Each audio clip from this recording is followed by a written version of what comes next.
Assalamualaikum warahmatullahi wabarakatuh. Alhamdulillah, kalimat suci, kalimat mulia, kalimat sempurna yang selalu kita ucapkan kepada Zat yang Maha Suci, Maha Sempurna dan juga Maha Mulia. Allah yang Maha Kuat dan Maha Perkasa, satu-satunya Raja, Pemilik, Pencipta dan Pengurus serta pengawas semua yang di langit dan di bumi, dan tidak ada sekutu baginya dalam segala kegiatannya. Allah yang Maha Kuat dan Maha Perkasa telah menggantungkan segala kebutuhan kita dengan kalimat sederhana tetapi penuh dengan kemuliaannya, itu Alhamdulillah. Maka sangat wajar kalau kita selalu mengucapkan kalimat ini. Juga kita panjatkan salam hormat kita kepada manusia terbaik, manusia yang telah dipilih oleh Sang Pencipta Allah, diperintahkan untuk setiap manusia menjadikan manusia ini sebagai suri tauladan, menciplak hidupnya bagian daripada agama yang diperintahkan oleh Sang Pencipta Allah. Makannya, minumnya, pakaiannya, berumah tangga, berekonomi, berinteraksi dan bergaul, serta juga bagaimana berpolitik. Seluruh lini kehidupan sosok manusia yang dibutuhkan untuk roda kehidupan telah dicontohkan oleh manusia terbaik ini. Dan Sang Pencipta Allah memerintahkan agar kita semua yang sudah beriman kepada beliau, kepadanya, untuk menjadikan beliau sallallahu alaihi wasallam sebagai suri tauladan dan diucapkan salam hormat oleh Allah dan malaikatnya, serta jadikan ibadah buat kita. Maka sangat wajar kalau kita selalu mengucapkan salawat dan taslim kepada Nabi besar Muhammad sallallahu alaihi wasallam. Pada pertemuan kita yang sebelumnya sudah sempat kita panjang lebar menjelaskan bagaimana masuknya baginda Nabi sallallahu alaihi wasallam di Madinah dan tiga keputusan pondasi dasar dalam mendirikan negara yang diterapkan baginda Nabi sallallahu alaihi wasallam, yaitu membangun masjid sebagai basis kaum muslimin. Tepatnya dalam hitungan hanya beberapa hari saja beliau tiba di Madinah sudah membangun Masjid Quba dan Masjid Nabawi, dan sudah kita sebutkan hikmah-hikmah daripada adanya masjid sebagai basis pertemuan kaum muslimin dan juga sebagai tempat untuk mengabsen tanda kutip diri mereka kepada Sang Pencipta Allah sehari 5 kali. Kemudian keputusan yang kedua adalah keputusan mempersaudarakan antara muslimin yang datang atau pendatang muhajirin dari Mekah dengan orang-orang yang mukim atau penduduk asli setempat Madinah. Dan ini juga sudah kita sebutkan bagaimana prosesinya dan juga apa hikmahnya. Kemudian yang ketiga adalah baginda Nabi SAW menerapkan peraturan pemerintahan sesuai dengan hukum Allah, di mana seluruh masyarakat Madinah termasuk orang-orang kafir wajib mengikuti peraturan Sang Pencipta Allah. Dan sudah kita sebutkan ada dua hal dalam poin ini, yaitu peraturan dengan orang-orang Yahudi di Madinah dan orang-orang sebagian yang masih musyrik dari orang-orang asli Madinah, dan juga untuk penduduk Mekah dari orang-orang Quraisy kalau datang ke Madinah untuk tidak dijamu dan juga tidak memberikan kepada mereka jaminan keamanan. Maka pada saat itu sudah saya katakan ada iklan perang dari Nabi SAW kepada Quraisy yang sudah menyiksa kaum muslimin dan menghentikan dakwah selama 13 tahun di Mekah.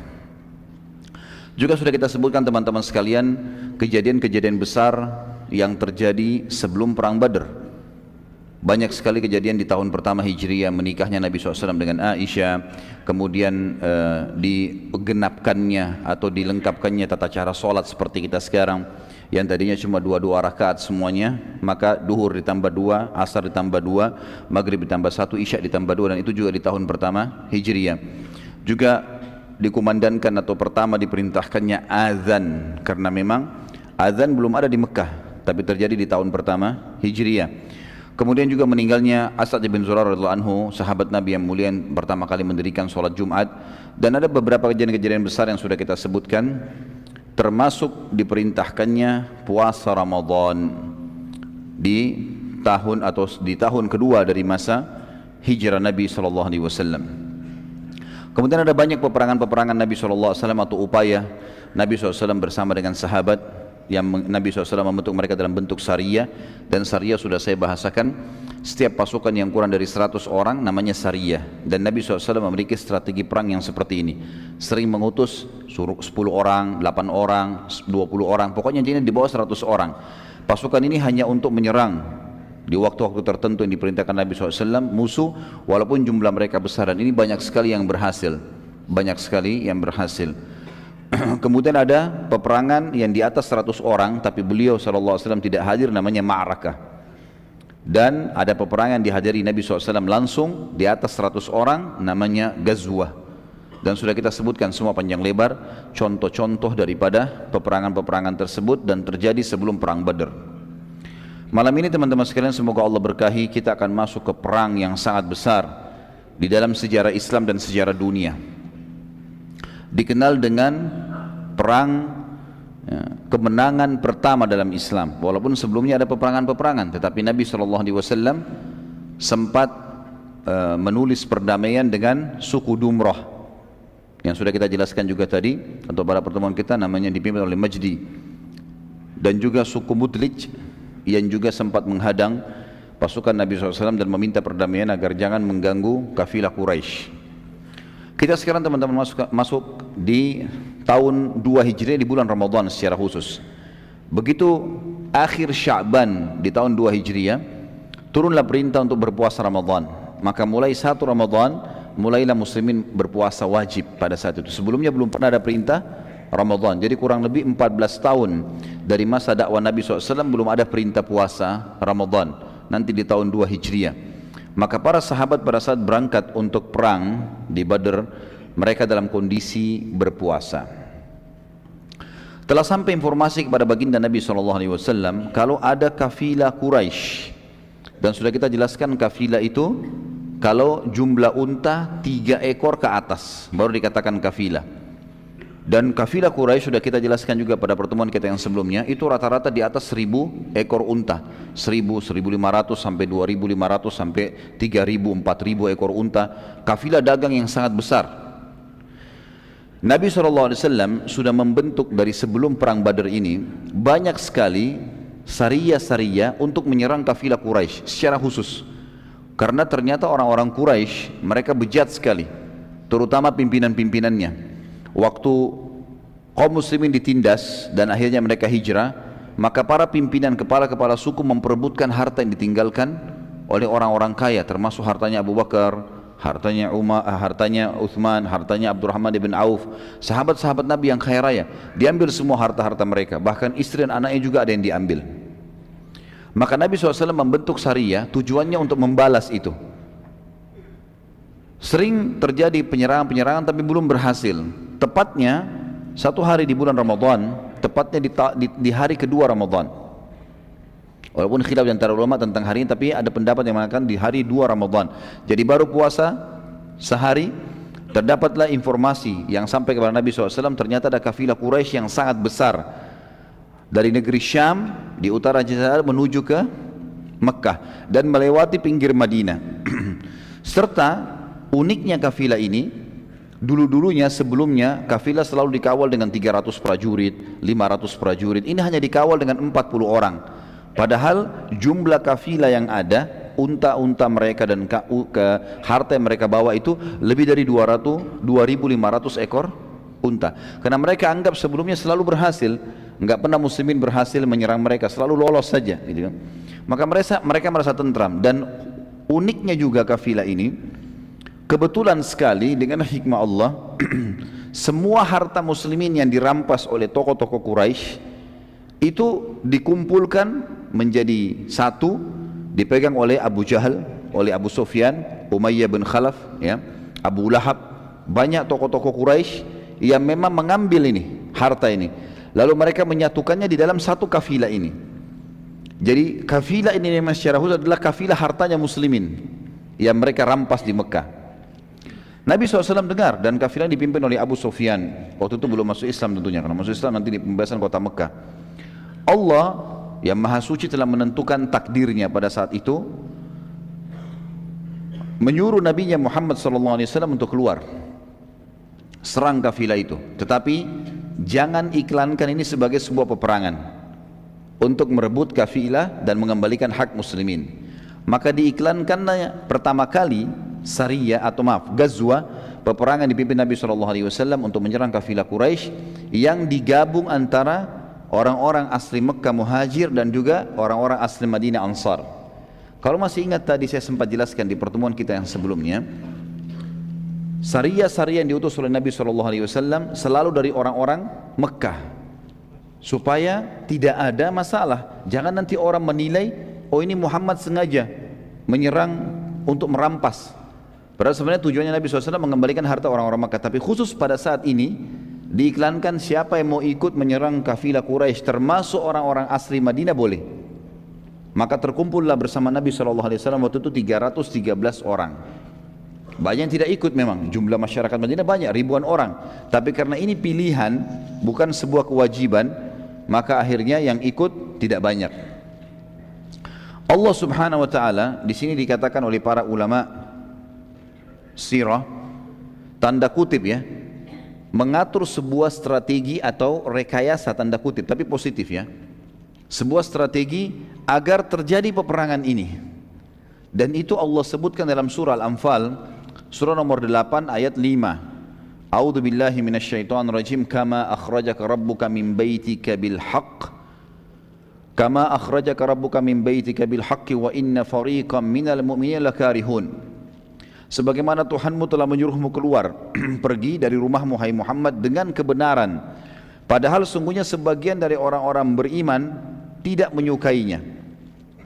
Jadi di sini dimaksud dengan Allah mengeluarkanmu dari rumahmu hai Muhammad, di sini ada tanda kutip strategi atau tanda kutip rekayasa yang Allah SWT sudah atur, tidak negatif, ini positif tentunya. Kalau bahasa saya ini keliru, tentu saya tidak bermaksud negatif, tapi di sini adalah yang dimaksud Allah sengaja mengatur ini, terjadi pertemuan ini. Nanti kita bacakan ayatnya. Sehingga akhirnya keluarlah dari Madinah Nabi SAW bersama dengan para sahabat. Waktu itu Nabi SAW pun belum mendapatkan informasi kalau akan terjadi peperangan. Ulama juga mengatakan firman Allah yang mengatakan kama akhrajaka rabbuka min baitika bil haqq, sebagaimana Tuhanmu telah menyuruhmu keluar dengan kebenaran hai Muhammad, adalah jelas di sini ada sebuah strategi atau rekayasa sang pencipta Allah untuk menjadikan pertempuran terjadi. Nabi SAW diperintahkan untuk memberi pilihan kepada siapa saja mau ikut dan bukan sebuah kewajiban. Salah satu sahabat yang ingin sekali ikut dan akhirnya tidak punya uzur, tidak bisa ikut, akhirnya juga Nabi SAW memberikan kepadanya ghanimah, harta rampasan perang, dan juga mendapatkan pahala Badr, yaitu anak mantu beliau Utsman bin Affan radhiyallahu anhu. Pada saat dia sudah siap-siap ingin ikut berperang bersama Nabi SAW, maksudnya ingin menyerang kafilah, belum dikatakan peperangan pada saat itu, karena peperangan nanti terjadi dengan satu hal yang Allah sudah atur. Jadi bukan berhadapan sama kafilah, tapi berhadapan dengan pasukan Quraisy yang keluar dari Mekah. Utsman bin Affan mengalami satu keadaan pada saat dia sudah siap-siap, tiba-tiba Ruqayyah radhiyallahu anha, anak Nabi SAW yang merupakan istri dia, sakit keras, dan Ruqayyah meninggal karena sakit itu. Maka Nabi SAW menugaskan Utsman bin Affan secara khusus untuk menjaga Ruqayyah.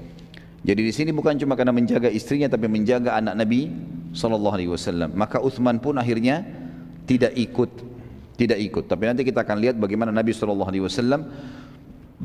melibatkan Utsman bin Affan dalam pahala-pahala dan juga ghanimah.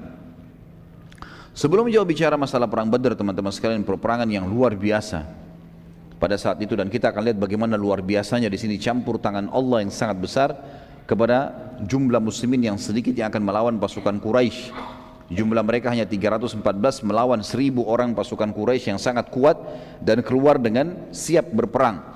Tentu teman-teman sekalian, kalau Sariyah atau Ghazwa, karena Nabi SAW sini iklankan sendiri akan keluar, tapi jumlahnya cuma 300 saja. Persiapan mereka sederhana sekali. Bahkan banyak sahabat tidak pakai baju besi yang biasanya mereka pakai untuk peperangan besar. Banyak di antara mereka yang hanya memegang tombak. Banyak di antara mereka hanya membawa sebilah pedang saja.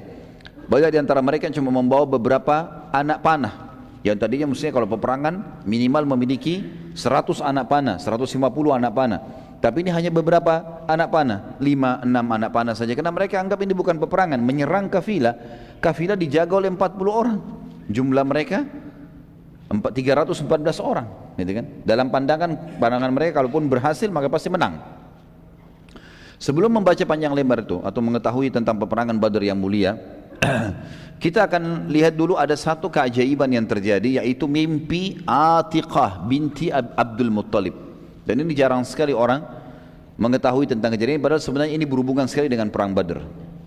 Sebagian ulama sirah juga menyebutkan tentang riwayat ini, dan riwayat ini sahih tentang mimpi Atiqah binti Abdul Muttalib adalah tante Nabi SAW. Waktu itu Atiqah belum masuk Islam. Ini bersaudara dengan Abbas, juga belum masuk Islam pada saat itu. Abbas nanti masuk Islam di pembebasan, sebelum pembebasan kota Mekah beberapa saat.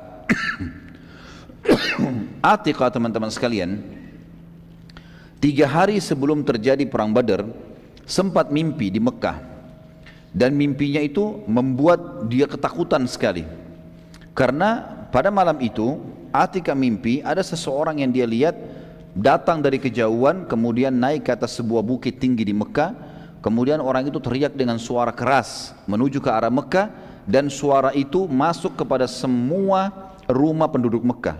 Yang bunyinya kurang lebih dalam terjemahan bahasa Indonesianya, wahai para pengkhianat, wahai para penjahat, siap-siaplah menghadapi kematian kalian dalam 3 hari lagi. Orang tersebut terus saja berteriak-teriak dalam mimpi Atiqah sampai dia memasuki Mekah dan keliling Ka'bah, kemudian terus menteriakkan kalimat tersebut, wahai para pengkhianat, wahai para penjahat, siap-siaplah menghadapi kematian kalian 3 hari lagi. Lalu orang tersebut kembali mendaki bukit Abi Kubais dan teriak lagi dengan suara keras. Terus begitu dia kelilingi semua tempat Mekah diteriakin, wahai para pengkhianat, wahai para penjahat, siap-siaplah menghadapi kematian kalian 3 hari lagi. Lalu orang itu mengambil batu, sebuah batu. Lalu batu itu dilihat oleh Atiqah dalam mimpi, diangkat lalu dilemparkan ke arah Mekah. Dan batu itu tiba-tiba menjadi sebuah serpian atau menjadi serpian-serpian batu yang banyak dan menimpa semua rumah di Mekah. Gak ada yang tidak kena, semua kena rumah itu dengan batu itu. Ini mimpinya Atiqah, dan mimpi ini disebut oleh para ahli sejarah dengan mimpi Atiqah. Judulnya begitu. Ini tante Nabi SAW. Atiqah lalu menceritakan pada saat bangun kaget, dia cerita sama saudaranya Abbas bin Abdul Muttalib, taman Nabi SAW, yang pada saat itu masih dalam keadaan kafir. Abbas pun sangat ketakutan karena ini berarti akan ada peperangan. Tetapi mereka belum tahu apakah dari muslimin atau dari orang lain. Ini menandakan Mekah akan ditimpa kekalahan, akan hancur dan seterusnya, akan sedih. Tapi belum jelas apakah dari muslimin atau orang lain.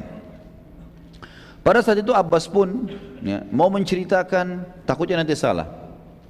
Maka Abbas bersahabat dekat dengan satu orang namanya Al-Walid bin Utbah. Ini salah satu tokoh juga Quraisy. Dan Abbas memberitahukan padanya kalau Atiqah tadi malam mimpi seperti ini, dan memberi pesan agar jangan diceritakan pada siapapun. Ini mimpi, takutnya nanti dikira saya ini membuat-buat atau adik saya buat-buat. Al-Walid lalu memberitahukan ayahnya yang bernama Utbah dan memesankan agar tidak memberitahukan siapapun. Sampai akhirnya semua penduduk Mekah tahu. Dan ini sebuah pelajaran teman-teman sekalian. Dalam pepatah bahasa Arab dikatakan, kalau engkau titip emas pada orang, pastikan tidak bertambah, bisa berkurang. Tapi kalau engkau titip kata-kata pada orang, pastikan bertambah. Itu sifat manusia. Jadi kalau antum berdiri di pinggir jembatan, lihat saja, nggak ada apa-apa, cuma kayak orang apa sih, kagum lihat sesuatu. Nanti orang lain datang, antum sudah pergi. Dia lihat-lihat, ada orang ketiga datang, ditanya, ada apa? Kayaknya ada buaya.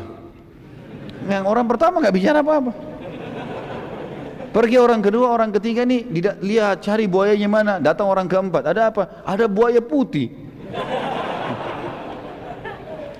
Pernah dengar nggak cerita buaya putih di Indonesia? Saya kaget juga lihat dengar ada buaya putih nih. Nanti orang kelima datang, ada apa? Oh, buaya putih, tapi di sebelahnya ada perempuan. Apalah segala macam, jadi panjang.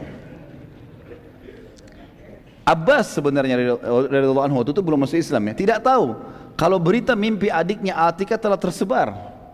Dan pada saat itu orang-orang Quraisy memang tahu kafilah terbesarnya mereka akan melewati Madinah, dan selama ini sudah usaha kaum muslimin menyerang tapi tidak berhasil.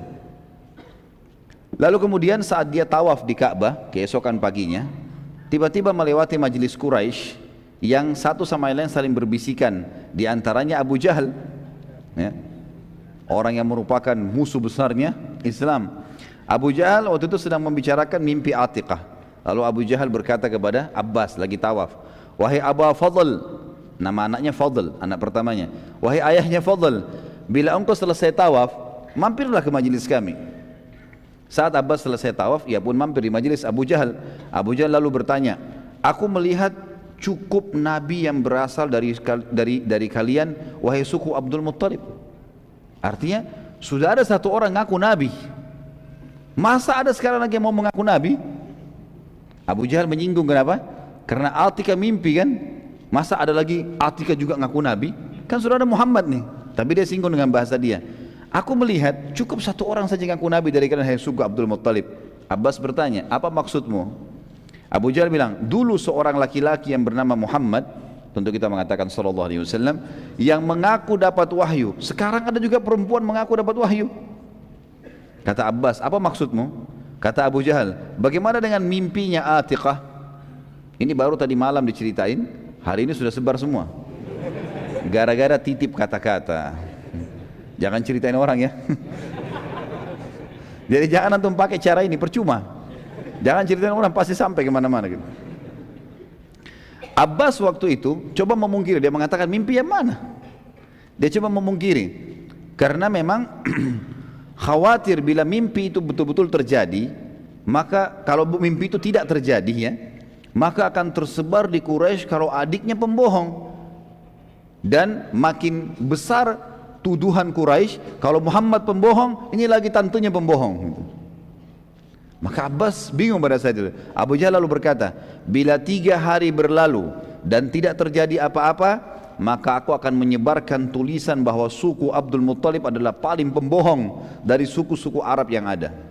Abbas tetap memungkiri, dan masalah pada saat itu selesai dengan pernyataan Abu Jahal tadi. Sudah, Abbas tinggalkan saja. Saat Abbas balik, maka para wanita Abdul Muttalib mengurumuninya dan berkata, maksudnya dari suku Muttalib, bagaimana bisa engkau membiarkan Abu Jahal berkata semaunya tentang suku kita? Abbas akhirnya datanglah ke sana, dikatakan oleh mereka, perangi dia, bunuh Abu Jahal itu. Gitu kan? Mereka panggil Abu Hakam waktu itu. Abbas akhirnya bertekad untuk menghadapi Abu Jahal bila 3 hari ia mau mempermalukan suku Muttalib. Artinya Abbas mengatakan, baiklah, kita lihat, kalau 3 hari dia mau permalukan suku kita, maka kita akan perangi, saya akan lawan dia. Dari sisi lain, kita sekarang tinggalkan Mekah dulu. Abu Sufyan pada saat itu lagi memimpin kafilah. Waktu dia sudah mau lewatin Madinah, dia selalu mengirim mata-mata, memastikan apakah muslimin mau menyerang atau tidak, gitu kan. Nabi SAW juga pada saat itu sudah tahu ini, keluar kafilah, sudah sekian hari lagi akan melewati tempat ini. Maka beliau pun mengutus mata-mata, dan mata-mata Nabi SAW ada 2 orang. Satu orang, yang pertama sahabat Nabi namanya Busbus bin Amr, dan juga yang kedua Adi bin Abi Darda. Busbus bin Amr dan Adi bin Abi Darda radhiyallahu anhuma ini diutus oleh Nabi SAW menjadi mata-mata. Kedua sahabat ini mulai keluar dan mencari berita. Saat yang bersamaan Abu Sufyan juga sendiri keluar mencari informasi di lokasi yang sama.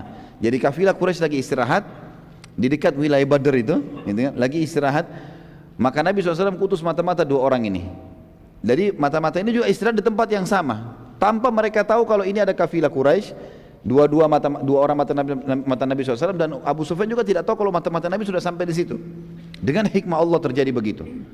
Pada saat Busbus bin Amr dan Adi bin Abi Darda radhiyallahu anhuma tiba di sekitar sumur di sekitar Badr, mereka melihat ada 2 perempuan sedang ngobrol. Yang satu berkata kepada temannya, belilah milikku ini, ada produknya. Yang lain menjawab, nanti bila kafilah lewat, aku akan beli langsung dari mereka. Kalimat ini berarti menandakan penduduk setempat tahu kafilah sudah lewat. Dan biasanya kafilah Quraisy kalau mampir di sebuah suku, di dekat suku, mereka buka, siapa yang mau beli silakan. Jadi pasar sementara terjadi, mereka transaksi sampai tiba di Mekah, seperti itulah. Sambil meminta pertolongan dari suku-suku yang ada di sekitar situ. Kedua sahabat tersebut lalu mengetahui bahwa kafilah sudah sangat dekat, lalu mereka berdua balik dan menginformasikan kepada Nabi SAW. Setelah beberapa saat Busbus bin Amr dan Adi bin Abi Darda radhiyallahu anhu meninggalkan tempat tersebut, Abu Sufyan tiba di tempat yang sama, bertemu dengan 2 perempuan tadi.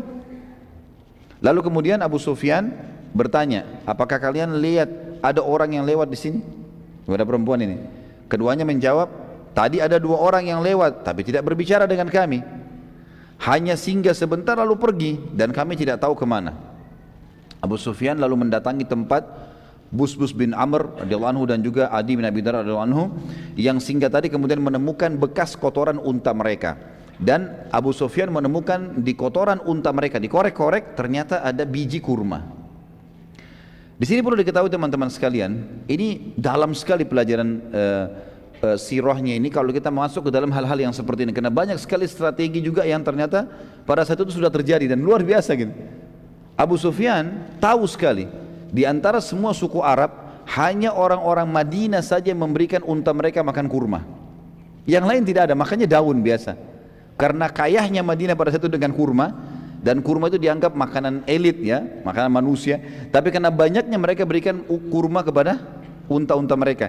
Abu Sufyan bisa dengan jeli pada saat itu memeriksa kotoran yang ada di situ dari dua orang sahabat ini, dan dia tidak tahu kalau ini sahabat, dia cuma mau tahu ini dari Madinah atau bukan. Dikorek, ditemukan memang ada biji-biji kurma. Maka Abu Sufyan akhirnya tahu kalau ini pasti mata-mata Madinah. Segera Abu Sufyan malam itu mengutus seseorang kemudian menulis surat ke Mekah. Wahai Quraisy, lalu disebut satu-satu pemilik harta, Umayyah bin Khalaf, Abu Lahab, Abul Hakam atau Abu Jahal, disebutkan satu persatu semuanya, harta kita akan diserang oleh Muhammad, segera kirim pasukan. Malam itu juga gitu kan. Jadi bagaimana jelinya mereka pada saat itu teman-teman tahu kalau ini ada penyerangan atau tidak ada penyerangan. Mungkin kalau kita sepertinya tidak periksa kotorannya unta, tapi ini begitu jelinya, dan memang mereka tahu itu. Terjadilah pengiriman surat. Abu Sufyan memilih seseorang yang memang terkenal sekali, orang ini spesialisnya nyebarin isu. Ada orang begitu, subhanallah ya. Nanti lihat bagaimana caranya dia sebarin isu ya, luar biasa caranya. Jadi kalau ada orang yang seperti ini sekarang mungkin sudah belajar dari zaman jahiliyah. Ada orang namanya Damdam bin Amr. Damdam bin Amr ini terkenal di Mekah, spesialis menyebarkan isu dan membuat massa langsung bisa percaya. Sekian banyak massa dipercaya sama dia. Abu Sufyan bilang, bawa surat ini, pokoknya hebohkan Mekah, supaya langsung bentuk pasukan, langsung kirim ke sini, cepat. Ini kafilah terbesar, dan seluruh pemimpin Quraisy punya harta di sini. Maka Damdam menuju ke Mekah teman-teman sekalian. Pada saat mau tiba di Mekah, apa yang dia buat? Dia robek-robek bajunya, kemudian dia bunuh untanya. Darah untanya dilumuri di badannya semua. Semua dilumuri, sampai di kepalanya dilumuri darah semua. Pada saat dia masuk ke Mekah, dia sambil teriak-teriak. Pemandangan ini tentu seakan-akan perang sudah terjadi. Darah semua, robek-robek baju gitu kan. Pada saat tiba di wilayah namanya Bata, ya, Bata ini sebuah wilayah disebutkan, artinya sudah terjangkau. Pintu gerbang sudah kelihatan, penjaga pintu gerbang sudah kelihatan. Di atas benteng Mekah sudah ada pasukan-pasukan, ada prajurit yang jaga. Itu dia mulai teriak, ini namanya daerah Bata. Bata itu daerah yang di depan pintu gerbangnya Mekah. Dia teriak Al-Gauth, Al-Gauth, artinya pertolongan, pertolongan gitu kan. Dalam kondisi berdarah-darah semua ini, tapi darah unta ya. Al-Latima, Al-Latima, Al-Latima itu penyerangan, penyerangan gitu kan. Lalu sambil dia jalan, dia buat dirinya jatuh berdiri, padahal nggak apa-apa ini. Berdiri lagi, jatuh lagi. Orang lihat semua.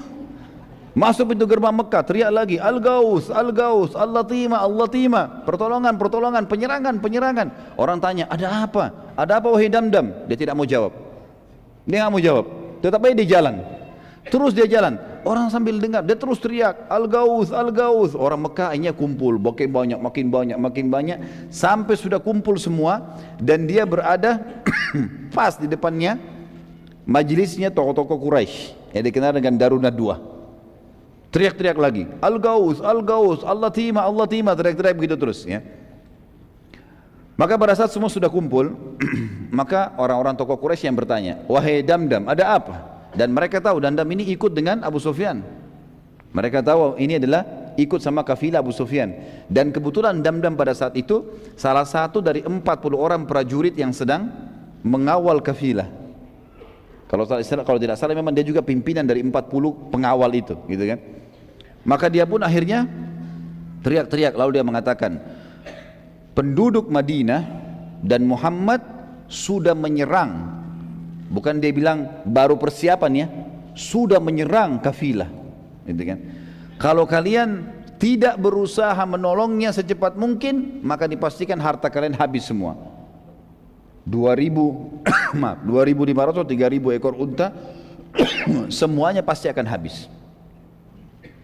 Maka pada saat itu teman-teman sekalian bisa dibayangkan bagaimana mahirnya Damdam ya, memutar rekayasa data sampai seakan-akan terjadi sesuatu dan penduduk Mekah segera mengumpulkan pasukan. Kalau tidak menggunakan cara ini, mungkin pasukan tidak terkumpul dalam satu malam. Tapi dengan cara ini, satu malam terkumpul semua. Dan terkumpul 1.000 personil pada saat itu. 700 pertama, 700 personil siap perang. Terutama musuh Islam Abu Jahal. Abu Jahal teriak-teriak nih.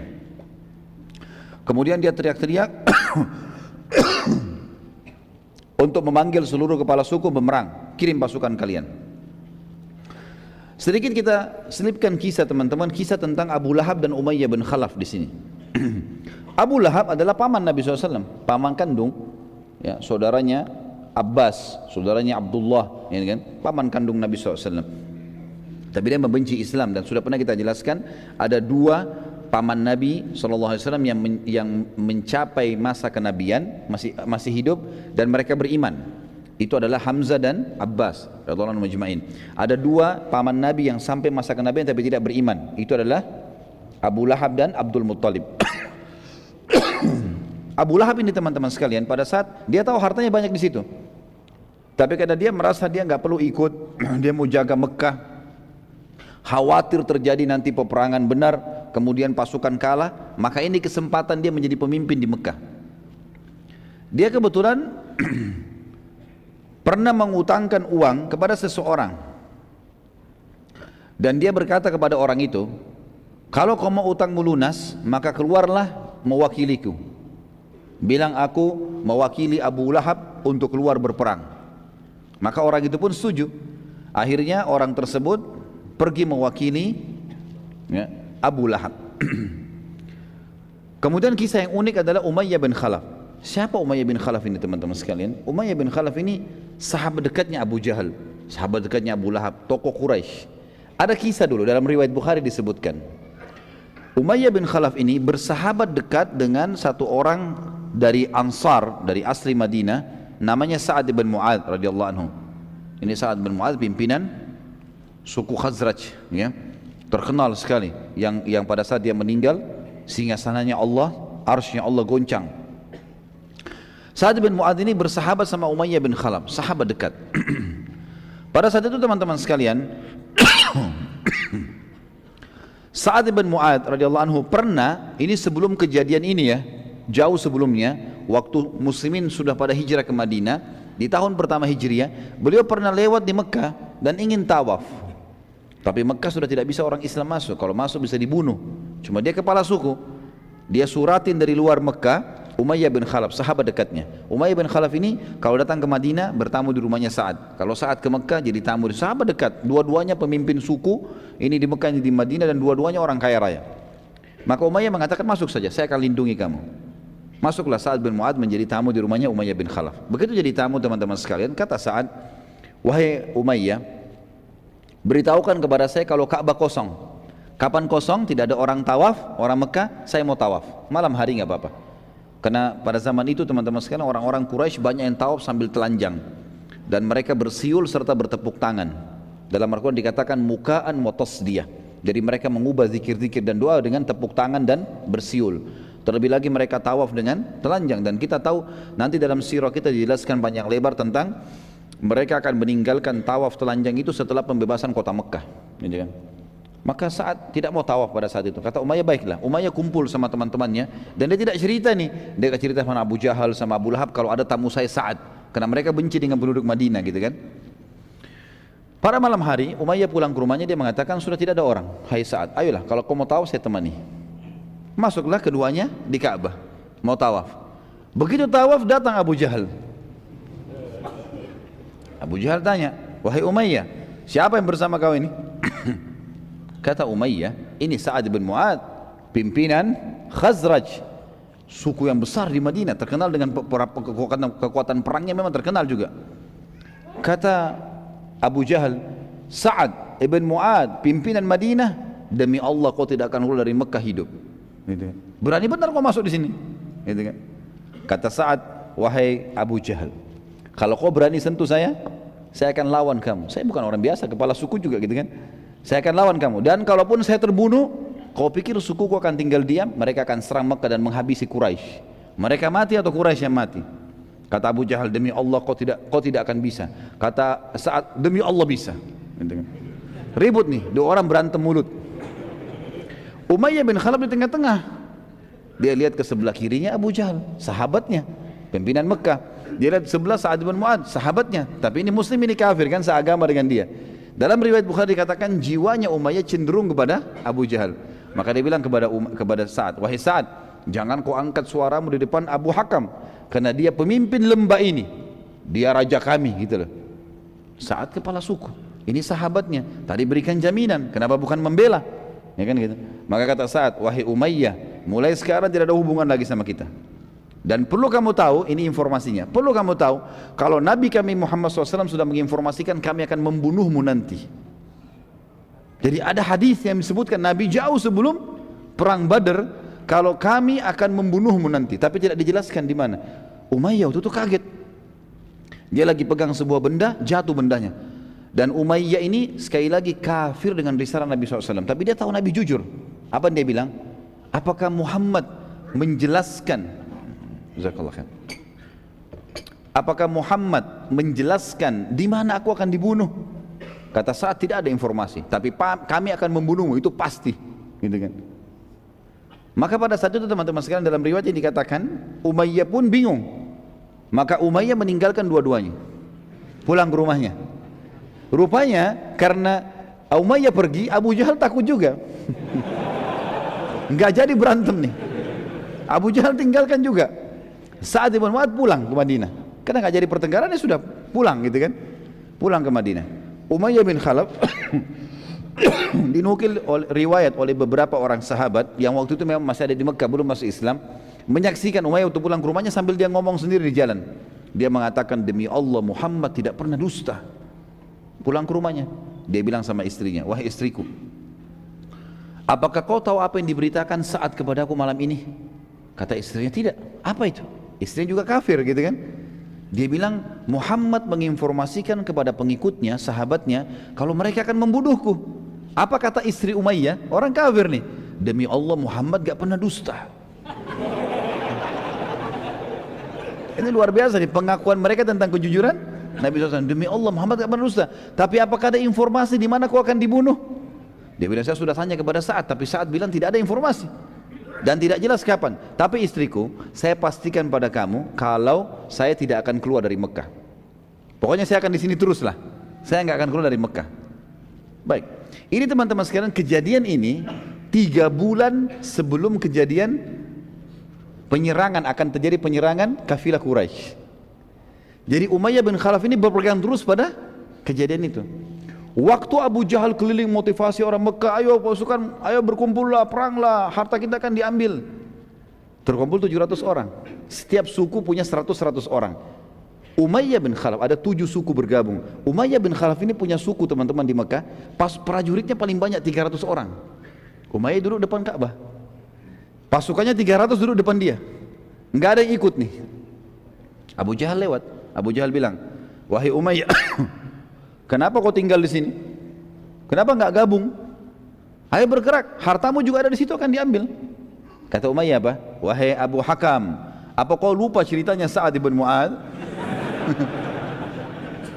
Kalau Muhammad sudah menginformasikan akan membunuhku. Makanya Abu Jahal bilang, kenapa kau percaya itu dusta? Enggak usah percaya, enggak benar. Keluarlah, bergeraklah. 300 orang ini paling banyak, gitu kan? Dia bilang, demi Allah saya enggak mau. Abu Jahal bingung, ini pasukan paling besar. Gimana caranya? Dia pulang ke rumahnya, dia ambil dupa, teman-teman sekalian. Waktu itu ada dupa, khusus baunya itu kalau kecium bau perempuan. Jadi kalau laki-laki bau itu memalukan, aib. Diambillah bara api sama dia, dupa, ditaruh dupa tersebut, keluar wangi-wangian. Abu Jahal ambil punya istrinya, dibawa ke dekat Ka'bah.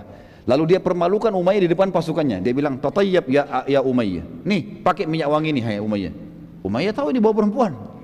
Kata Umayyah, kenapa kau kasih saya minyak wangi perempuan? Dia bilang, karena kau perempuan, tidak mau berperang. Maka Umayyah marah, Umayyah tepis bara api itu, kemudian dia pun pulang ke rumahnya. Dia bilang sama istrinya, istriku siapkan baju perang. Kata istrinya, kenapa? Aku mau pergi. Bukankah diingatkan? Bukankah Sa'ad bin Mu'adz sudah cerita kalau Muhammad mempromosikan sahabatnya akan membunuhmu? Dia bilang, saya dipermalukan sama Abu Hakam. Saya akan keluar sebentar beberapa langkah, habis itu nanti saya kembali.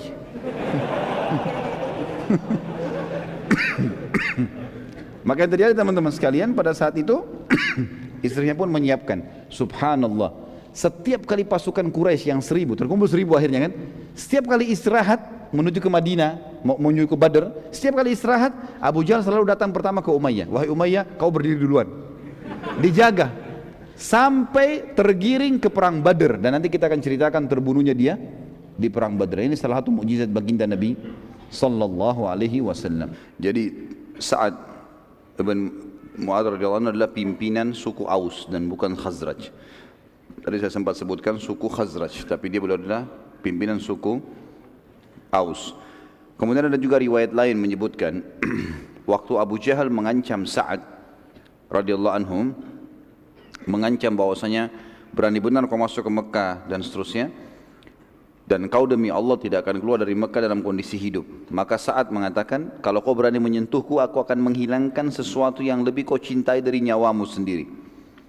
Maka Abu Jahal memang dikenal orang yang sangat cinta dengan hartanya. Bahkan dia bersedia untuk mengorbankan istrinya, anaknya demi keselamatan hartanya. Dia tidak faham, dia mengatakan kepada Sa'ad, apakah kalian punya Ka'bah juga di Madinah sehingga bisa menyaingi kami di sini? Kata Sa'ad, tidak, tapi seluruh hartamu akan dirampas oleh sukuku. Barulah pada saat itu Abu Jahal marah mengatakan, kau tidak akan bisa. Kata Sa'ad, saya akan bisa. Lalu mereka bertengkar mulut. Lalu lanjutan riwayat sama seperti apa yang kita sebutkan tadi. Sedikit teman-teman sekalian, kita sebutkan Quraisy di Mekah juga punya masalah dengan satu suku lain, namanya suku Kanana. Suku Kanana. Suatu hari ceritanya begini, ada satu dari suku Kanana membunuh seorang dari suku Quraisy. Terjadi cekcok antara satu suku Kanana membunuh satu orang dari suku Quraisy. Lalu keluarga si Quraisy menuntut dia, tidak usah dibunuh tuh orang, tapi bayar kepada kami. Waktu itu diahnya 100 ekor unta. Kalau ada orang dibunuh, bayar 100 ekor unta. Keluarganya lebih pilih terima duit aja daripada dibunuh orang ini, dieksekusi. Maka keluarga atau orang yang membunuh tadi membayar dia 100 ekor unta. Setelah selesai itu teman-teman sekalian, biasanya sudah dianggap selesai masalah. Rupanya si pembunuh ini merasa aman dari suku Kanana, dia pun masuk ke Mekah lalu tawaf. Pada saat dia lagi tawaf, salah satu saudara orang yang terbunuh dari Quraisy melihat itu, lalu kemudian datang lalu membunuh si Kanana ini. Setelah itu jasadnya digantung di Ka'bah, orang yang dibunuh ini. Suku Kanana akhirnya menuntut dari Quraisy untuk menyerahkan si pembunuh tadi. Namun Quraisy menolak, maka terjadilah perseteruan di antara mereka. Tentu ini teman-teman, perseteruan ini terjadi sebelum terjadi tadi kafilah Quraisy dihadang oleh Nabi SAW, belum ingin menyerang Madinah. Tapi ini punya masalah ini menjadi masalah bagi Quraisy, karena rupanya sebelum mau membentuk pasukan untuk menyerang Madinah, untuk menyelamatkan kafilah mereka, mereka sudah punya masalah dengan Kanana, dan Kanana bisa setiap saat menyerang mereka. Suku Kanana pada saat tidak mau diserahkan kepada mereka pembunuh dari orang yang dari sukunya itu, maka siap-siap untuk menyerang Mekah. Hal ini menyebabkan Quraisy ragu menyerang Nabi SAW, karena jangan sampai Kanana menyerang tiba-tiba. Dan dalam sebuah riwayat sahih disebutkan, maka syaitan bisa saja iblis langsung yang menjelma menjadi manusia, dan dia menjelma menjadi Suraka bin Malik al-Jush'umi. Suraka bin Malik ini adalah kepala suku Jush'um, dan Jush'um adalah cabang terbesar suku Kanana. Jadi Kanana tinggal jauh dari Mekah, jaraknya jauh. Tetapi syaitan datang menjelma, dan ini sudah pernah kita sebutkan juga pada saat terjadi kasus hijrah, di mana iblis menjelma lalu bergabung dengan majlis syurahnya orang-orang Quraisy, yang akhirnya iblis mendukung pendapatnya Abu Jahal. Masih ingat ya? Baik.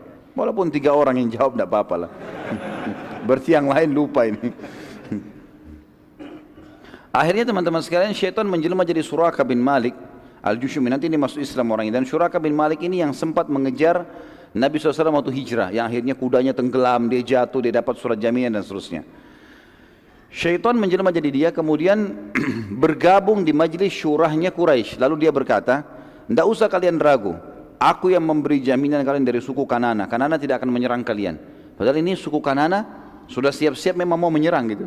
Ya. Quraisy pun pada saat itu merasa tenang karena Suraka bin Malik salah satu pemimpin Kanana, dan memang keputusannya di dalam suku Kanana didengar. Dan ini semua teman-teman sekalian karena syaitan tidak ingin agama Allah tersebar, dan dia ingin semua yang berhubungan dengan penghancuran Islam pasti diusahakan. Sisi yang lain, ini menandakan iblis dan syaitan umumnya tidak tahu yang gaib. Mereka tidak tahu kalau nanti terjadi perang Badar, muslimin yang akan menang. Mereka maunya pasukan Quraisy keluar. Jadi syaitan hanya bisa berusaha, dan mereka tidak tahu hal yang gaib sama sekali. Mereka berusaha menggoda kita, kalau kita tepis maka dia tidak tahu berhasil atau tidak, atau akan berpengaruh atau tidak tahu. Seperti itulah. Maka akhirnya orang-orang Quraisy berhasil terpengaruh oleh pendapat syaitan tadi, dan akhirnya mereka keluar. Dan Allah menceritakan masalah itu dalam surah Al-Anfal. Surah Al-Anfal ini banyak menceritakan tentang perang Badr. Surah nomor 8 ayat 48. A'udzu billahi minasyaitonir rajim. Wa idz zayyana lahumusy syaitanu a'malahum wa qala la ghaliba lakumul yawma minan nasi wa inni jarul lakum.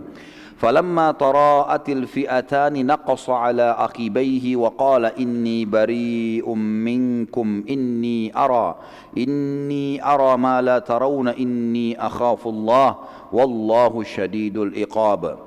Dan ingatlah ketika syaitan menjadikan mereka memandang baik pekerjaan mereka dan mengatakan, tidak ada seorang pun yang dapat menang terhadap kalian pada hari ini.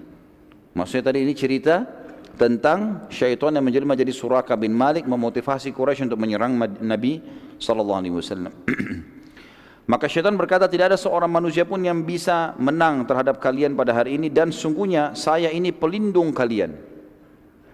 Maka tak kala kedua pasukan sudah berhadapan, syaitan sudah lihat ternyata pasukan muslimin ada, gitu kan, dan kuat. Maka syaitan pun berkata, sesungguhnya saya berlepas diri dari kalian. Sesungguhnya saya dapat melihat apa yang kalian tidak dapat lihat, dan sesungguhnya saya takut kepada Allah, dan Allah sangat keras siksaannya. Kata sebagian ulama tafsir, syaitan pada saat itu hadir di perang Badar, kemudian dia melihat malaikat yang turun membantu kaum muslimin. Maka pada saat itulah dia mengatakan, saya takut, saya lihat apa yang kalian tidak lihat. Saya bisa lihat malaikat, kalian tidak bisa lihat malaikat. Dan saya takut kepada Allah karena Allah sangat keras siksaannya. Kalau malaikat begini sudah datang, habis nih ceritanya. Udah pasti kalah gitu. Tapi tadinya dia yang memotivasi orang Quraisy untuk keluar. Bayangkan sini teman-teman pentingnya belajar sirah nih. Jadi ternyata ayat ini kalau kita baca dan kita tidak tahu sebab turunnya, sebab kejadian kita tidak paham nih. Mungkin hanya umum, oh syaitan menggoda, tapi ternyata ini terjadi dengan luar biasa ya. Syaitan bisa menjelma jadi manusia, memotivasi orang-orang kafir untuk menyerang Nabi SAW. Dan ini sebab turunnya ayat, dan hadis ini hadis sahih menjelaskan tentang kejadian tersebut. Nabi SAW pada saat mengetahui Quraisy keluar dengan kekuatan 1.000 orang,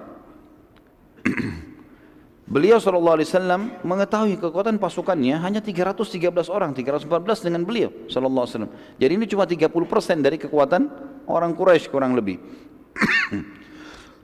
Dan perlu diketahui 314 orang ini niatnya bukan untuk perang. Makanya saya bilang tadi lebih sederhana. Tidak pakai baju pedang, tidak pakai baju besi, tidak pakai topi besi, pakai pisau, pedang sederhana. Ada yang cuma bawa tombak, ada yang cuma bawa beberapa busur panas saja. Pada saat itu jumlah sahabat tepatnya 313 orang, 315 dengan Nabi SAW, dan hanya terdiri dari 70 ekor hewan tunggangan, 2 ekor kuda dan 68 ekor unta. Setiap sahabat saling bergantian menunggangi unta mereka, dan yang sama sekali tidak memiliki hewan, maka sepanjang perjalanan mereka berjalan kaki. Sementara Quraisy memiliki 1.000 orang, semuanya personil perang, terdiri dari 200 pasukan kuda dan 800 pasukan unta. Jadi semuanya menunggangi. Jadi kalau kita sekarang perang ini ada pejalan kaki, gitu kan? Pasukan muslimin jumlahnya banyak yang jalan kaki dan cuma sedikit, 68 orang saja, 68 ekor unta saja dengan 2 ekor kuda, jadi cuma 70 ekor kurang lebih. Jadi masih ada 200 sekian orang yang jalan kaki, lebih banyak jalan kaki gitu kan, dengan sederhana. Sementara Quraisy 1000 semuanya menunggangi kuda. Kalau kayak zaman sekarang semuanya pakai tank dan yang lainnya sendiri cuma jalan kaki gitu. Quraisy juga membawa selain daripada 1000 personel kuat ke perang itu, mereka membawa juga ratusan ekor unta yang membawa makanan-makanan, ya, logistik mereka. Kemudian juga mereka membawa banyak wanita, penari-penari, ya, yang sengaja dipilih yang memiliki suara-suara yang indah, badan-badan yang indah untuk memotivasi pasukan untuk berperang. Pada saat pasukan sudah saling dekat, maka turunlah wahyu Allah yang maha tinggi dan maha pemurah menginformasikan pada Nabi SAW tentang keluarnya pasukan Quraisy. Jadi sampai pada saat Quraisy sudah keluar dan sudah mendekati Badr, Nabi SAW waktu itu belum tahu kalau Quraisy sudah keluar. Informasinya Allah sampaikan pas Quraisy sudah dekat lokasi. Makanya tadi saya bilang di awal, banyak ulama tafsir yang mengatakan ini tanda kutip rekayasa Allah, strategi Allah supaya peperangan terjadi. Dan perlu digarisbawahi, waktu itu pertama kali orang-orang Madinah ikut berperang bersama Nabi SAW. Jadi ini berat, peperangan pertama, bukan hal yang ringan gitu. Harus di sini punya motivasi yang besar. Maka Nabi SAW mulai bermusyawarah dengan para sahabat. Telah turun kepada saya wahyu, informasinya pada saat itu Quraisy keluar dengan 1000 kekuatan, 200 pasukan kuda, 800 pasukan unta, gitu. Kemudian ditambah lagi dengan ratusan ekor unta membawa logistik mereka, dan mereka membawa para wanita dan bekal-bekal yang banyak. Maka Nabi SAW berkata, wahai manusia, berikan pendapat padaku, apa saran kalian? Dan ini sebuah hikmah yang sangat besar ya. Nabi SAW sebenarnya sudah dapat informasi pada saat itu pasukan Quraisy keluar dan Allah menyuruh menghadapi. Tapi Nabi SAW bermusyawarah dengan para sahabat. Bagaimana pendapat kalian untuk menghidupkan jiwa mereka supaya siap untuk perang? Abu Bakar tanpa nunggu, manusia yang paling mulia dalam Islam, tidak pernah terlambat dalam kebaikan. Sampai Umar bin Khattab mengatakan, saya tidak pernah melihat diri saya dan muslimin bisa melampaui Abu Bakar dalam kebaikan. Setiap Nabi sebutkan satu, dia sudah ada duluan. Selalu gitu. Sedekah, kita baru bawa harta sudah ada di depan Nabi.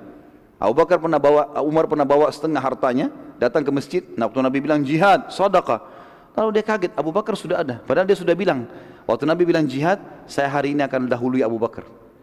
Begitu datang ke masjid, Abu Bakar sudah ada. Lalu Umar mengatakan, pasti hari ini sedekah saya lebih banyak, karena saya 50%, seluruh harta setengahnya, setengah harta saya bawa. Lalu duduk, lalu dia tanya Abu Bakar, hai Abu Bakar, apa yang kau berikan? Kata Abu Bakar, seluruh harta saya. Abu Bakar berdiri, pada saat itu ya, pada saat lagi genting-gentingnya nih. Ini tunggu pendapat. Ini satu pendapat berpengaruh besar pada perang atau tidak. Abu Bakar mengatakan, wahai utusan Allah, lanjutkan langkah anda dan kami bersama anda. Perang, pulang, kami siap. Nabi SAW berterima kasih pada Abu Bakar. Baiklah, terima kasih Abu Bakar. Nabi cuma bilang, berikan aku pendapat wahai manusia. Siapa lagi yang punya pendapat nih? Lalu berdiri setelahnya Umar radhiyallahu anhu. Umar berdiri mengucapkan kalimat yang sama dengan Abu Bakar, ya Rasulullah, melangkahlah. Di mana anda mau pergi maka kami ikut. Perang, pulang. Nabi SAW terima kasih pada Abu Umar, lalu Umar duduk. Nabi masih ulangi, wahai manusia, berikan pendapat. Berdiri lagi sahabat Nabi yang mulia, Al-Miqdad Ibn Amr radhiyallahu anhu, terkenal. Miqdad ini teman-teman sekalian adalah orang yang luar biasa, sampai dikenal kekuatannya sampai dengan 1000 orang. Umar bin Khattab pun mengakui itu. Dia mengatakan, wahai Rasulullah, berbuat apa saja yang telah Tuhan anda perintahkan. Apa saja? Kami tidak akan mengucapkan kepada anda seperti yang diucapkan oleh Bani Israel kepada Musa alaihissalam.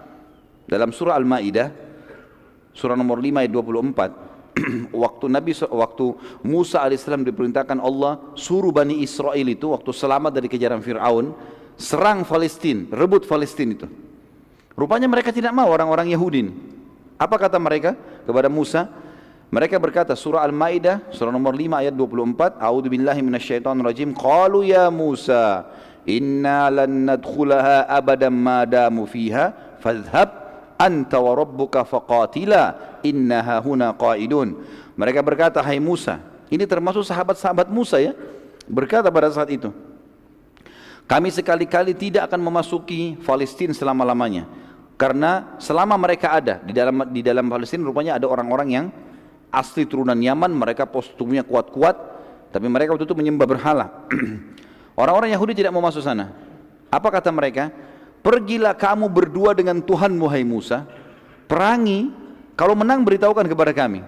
Sementara kami akan tunggu di sini. Kurang ajar sekali. Apa kata Mikdad radhiyallahu anhu? Ya Rasulullah, kami jalankan apa perintah Tuhan Anda dan kami tidak akan mengucapkan kepada Anda apa yang diucapkan Bani Israel untuk Musa. Tapi kami akan mengatakan, pergilah Anda dengan Tuhan Anda dan perangilah mereka, sementara kami akan bersama dengan kalian berdua berperang. Demi Allah, wahai utusan Allah, bila Anda membawa kami ke Biraqal Jimad, pastikan tidak seorang pun di antara kami yang berkhianat, pasti kami akan ikut. Perlu teman-teman garis bawahi, apa sih Biraqal Jimad? Kenapa Mikdad memilih kalimat ini? Biraqal Jimad, teman-teman sekalian, adalah sebuah tempat di wilayah Yaman. Antara kota Madinah dengan Biraqal Jimad ini ada 14 suku, semua suku jumlahnya ribuan orang, jadi ada puluhan ribu orang yang membenci dan siap memerangi Islam. Waktu itu jumlah mereka 300 orang saja. Apa kata Mikdad? Ya Rasulullah, kalau Anda mengajak kami ke Biraqal Jimad, ya, ke sana, Biraqal Jimad ini tadi dari Madinah ke sana jaraknya ada 14 suku, ribuan orang, semuanya benci Islam. Kami lewatin satu-satu suku itu, kami perangin sampai ke lokasi itu, kami siap. Seperti itu bahasa, jadi luar biasa. Artinya jangan Anda menyuruh kami berperang satu peperangan, 14 peperangan pun kami siap. Kalimat yang luar biasa. Kata sahabat yang merawikan hadis ini, sungguh Mikdad telah mengucapkan kalimat di perang Badar yang aku berharap aku yang mengucapkannya, karena kalimat itu lebih aku cintai daripada humurun ni'am, atau nikmat yang terbesar, gitu kan. Karena kalimat ini mulia sekali. Nabi SAW masih belum puas. Beliau berterima kasih pada kita lalu mengatakan, wahai manusia, berikan pendapat. Masih kurang kalau cuma 3 orang. Ayo, siapa lagi yang bisa pendapat? Ahli sejarah mengatakan sebab Nabi SAW terus meminta pendapat karena semua yang memberikan pendapat dari Abu Bakar, Umar, Mikdad radhiyallahu anhu ini adalah orang-orang Mekah semua. Orang-orang Mekah wajar karena mereka masih marah sama Quraisy, perilaku-perilaku yang jahat. Belum ada satupun orang Madinah yang memberikan pendapat nih. Makanya Nabi tanya terus, wahai manusia. Tapi Nabi punya tata krama. Nabi enggak bilang, wahai Ansar bagaimana kalian? Enggak. Wahai manusia, berikan pendapat lagi. Nabi tunggu terus. Terus saja, dan tercatat dalam sejarah ini baru peperangan pertama diikuti oleh orang-orang Ansar bersama Nabi SAW. Dan perlu digarisbawahi teman-teman sekalian, di Bai'at Aqabah pada saat Nabi SAW di Mekah dan orang-orang Quraisy, orang-orang Madinah datang membaiat Nabi SAW, memberikan kesetiaan, janji setianya, itu akan membela Nabi di Madinah, di kota Madinah. Di luar Madinah belum ada akad. Akadnya waktu itu, kalau Anda datang ke Madinah ya Rasulullah, kami bela Anda. Jadi belum ada akad, kalau sudah tiba di Madinah kami menyerang, Anda menyerang kami ikut, belum ada itu. Maka Nabi SAW ingin tahu ini, benar gak ini, gimana Madinah ini? Pada saat itu teman-teman sekalian, Sa'ad bin Mu'adz, tadi tokoh kita yang mulia, pimpinan suku Aus, tadi saya keliru, saya katakan Khazraj ya. Beliau berdiri lalu mengatakan, kami melihat ya Rasulullah, seakan-akan Anda menyinggung kami orang-orang Ansar. Kata Nabi SAW, iya. Ya. Karena ini berat, ini peperangan, menumpahkan darah, meninggalkan keluarga, segala macam. Saat lalu berkata, demi Allah ya Rasulullah, bila Anda menyeberangi lautan, niscaya kami akan senantiasa bersama Anda. Maka Nabi SAW sangat senang dengan pernyataan Sa'ad, karena Sa'ad mewakili orang-orang Ansar, pimpinan mereka. Lalu beliau bersabda pada saat itu, turun wahyu menyampaikan berita gembira khusus bagi yang hadir di situ. Kata Nabi SAW, berita gembira buat kalian semua. Ini yang hadir nih 313 orang dapat berita gembira dari langit sekarang. Beritanya adalah, sesungguhnya Allah Azza wa Jal, Allah yang maha tinggi dan maha mulia, telah menjanjikan kepadaku salah satu dari 2 kemenangan. Berhasil mendapatkan kafilah dan kita rebut semuanya 2.500 ekor unta, atau kalaupun berhadapan sama musuh pasukan Quraisy kita akan menang walaupun jumlah mereka 1.000. Maka para sahabat senang dengan berita ini, berarti berita wahyu langsung sampai dari langit. Ini pasti menang, mau lemah, mau jumlahnya sedikit, mau tidak punya keterampilan perang, pokoknya menang. Tiketnya sudah ada. Tapi para sahabat itu yakin benar. Anda nggak tahu kalau kita yang hadir pada saat itu. Allahu a'lam. Dari seluruh mukminin yang patuh kepada Tuhan yang Maha Perkasa dan Rasulnya Muhammad sallallahu alaihi wasallam, semuanya gembira, tetapi ada satu hal kata ulama sejarah ya. Di sini jiwa para sahabat berharap dapat kafilah, bukan perang. Karena mereka juga berpikir kafilah cuma 40 orang yang dilawan. Ini 1000 orang. Ini penjaga kafilah biasa seperti mereka. Ini pasukan perang keluar dengan banyak bekal. Maka jiwa mereka tetap berharap supaya dapat kafilah. Mereka tidak berharap ada peperangan. Dan Allah ceritakan masalah itu dalam surah Anfal ayat surah nomor 8 ayat 5. A'udzu billahi minasyaitonir rajim, kama akhrajaka rabbuka min baitika bil haqq wa inna fariqam minal mu'minina lakarihun. Sebagaimana Tuhanmu telah mengeluarkan Muhammad dari rumahmu dengan kebenaran. Artinya tadi sudah kita bilang ada rekayasa tanda kutip Allah di sini. Dan sesungguhnya sebagian orang-orang mukmin tidak menyukainya. Mereka tidak berharap terjadi peperangan, terharap mengigar kafilah. Nabi SAW terus saja ya, lalu meneruskan perjalanan setelah mendapat pendapat tersebut hingga sampai ke sebuah tempat di wilayah Badr yang bernama Udwatid Dunya. Tepatnya di utara Badr, dan beliau berkemah di belakang Udwatid Dunya. Jadi perlu saya kasih gambaran tentang kondisi perang Badr, teman-teman. Ada satu gunung besar. Gunung besar ini yang lebih dekat dengan Madinah namanya Udwatid Dunya. Di sebelahnya gunung itu namanya Udwatil Quswa. Jadi dunia dan Quswa gitu ya. Pasukan Nabi SAW tiba di Udwatid Dunya. Belum tahu ini lokasi perang di mana, tapi yang jelas sampai di situ. Lalu Nabi SAW menyuruh para sahabat untuk tinggal sejenak, istirahat. Dan itu sudah menjelang malam. Rupanya tanpa diketahui oleh Nabi SAW, pasukan Quraisy tiba di Udwatil Quswa. Di seberangnya gunung, jadi cuma batasnya gunung. Sini pasukan, sini pasukan. Dua-duanya tidak saling tahu kalau ini sudah ada pasukan di situ. Dan yang luar biasa di sini kata ulama tafsir, di sini tanda kutip tidak ada rekayasa Allah. Kafilahnya Abu Sufyan lolos. Kafilah Abu Sufyan tidak tahu kalau pasukan sudah tiba di lokasi itu. Mereka juga tidak tahu kalau pasukan muslimin ada. Kedua pasukan tidak saling tahu. Luar biasa Allah atur kejadian ini, dan kita akan bacakan ayat berbicara masalah itu. Pada saat itu teman-teman sekalian, Abu Sufyan belum tahu kalau Quraisy sudah tiba di wilayah Badr, dan ia terus menyelamatkan kafilah dengan menelusuri gunung demi gunung hingga keluar dari wilayah Badr dan keluar ke pesisir Laut Merah dan berhasil selamat dari pasukan muslimin. Sesuatu yang merupakan rekayasa Allah Azza wa Jalla, tanda kutip di sini, ketiga kelompok tersebut tidak satu pun saling mengetahui keberadaan masing-masing. Dan hal ini Allah ceritakan dalam Al-Quran dengan sangat jelas. Kembali lagi surah Al-Anfal, surah nomor 8 ayat 42. A'udzu billahi minasyaitonir rajim. Idz antum bil udwatid dunya wa hum bil udwatil quswa war raqbu asfala minkum walau tawa'adtum lakhtalaftum fil mi'adi walakin liyaqdiyallahu amran kana maf'ulan liyahlika man halaka an bayyinatin wa yahya man hayya an bayyinah wa innallaha lasami'un alim. Ingatlah pada hari ketika kamu berada di pinggir lembah yang dekat, maksudnya Udwatid Dunya tadi, lebih dekat dengan Madinah, dan ketika mereka pasukan Quraisy berada di lembah Quswa, lembah yang lebih jauh di sebelahnya gunung. Sementara kafilah yang sedang kalian kejar berada di bawah kalian, maksudnya sudah melampaui tempat itu, sudah berhasil lolos. Sekiranya kata Allah, kalian mengadakan perjanjian untuk pertempuran itu, pasti kalian tidak akan sependapat dalam menentukan hari pertempuran itu. Akan tetapi Allah mempertemukan dua pasukan itu agar Dia Allah melakukan suatu urusan yang mesti dilaksanakan. Kata para ulama tafsir adalah memberikan kemenangan untuk muslimin dan mempermalukan orang-orang musyrik. Yaitu kata Allah, agar orang yang binasa itu binasa selama-lamanya. Tokoh-tokoh Quraisy nanti kita lihat akan banyak yang mati di perang Badr, termasuk musuh Islam yang paling besar siapa? Abu Jahal. Dia akan binasa di sini nanti. Kita akan dengar kematiannya nanti.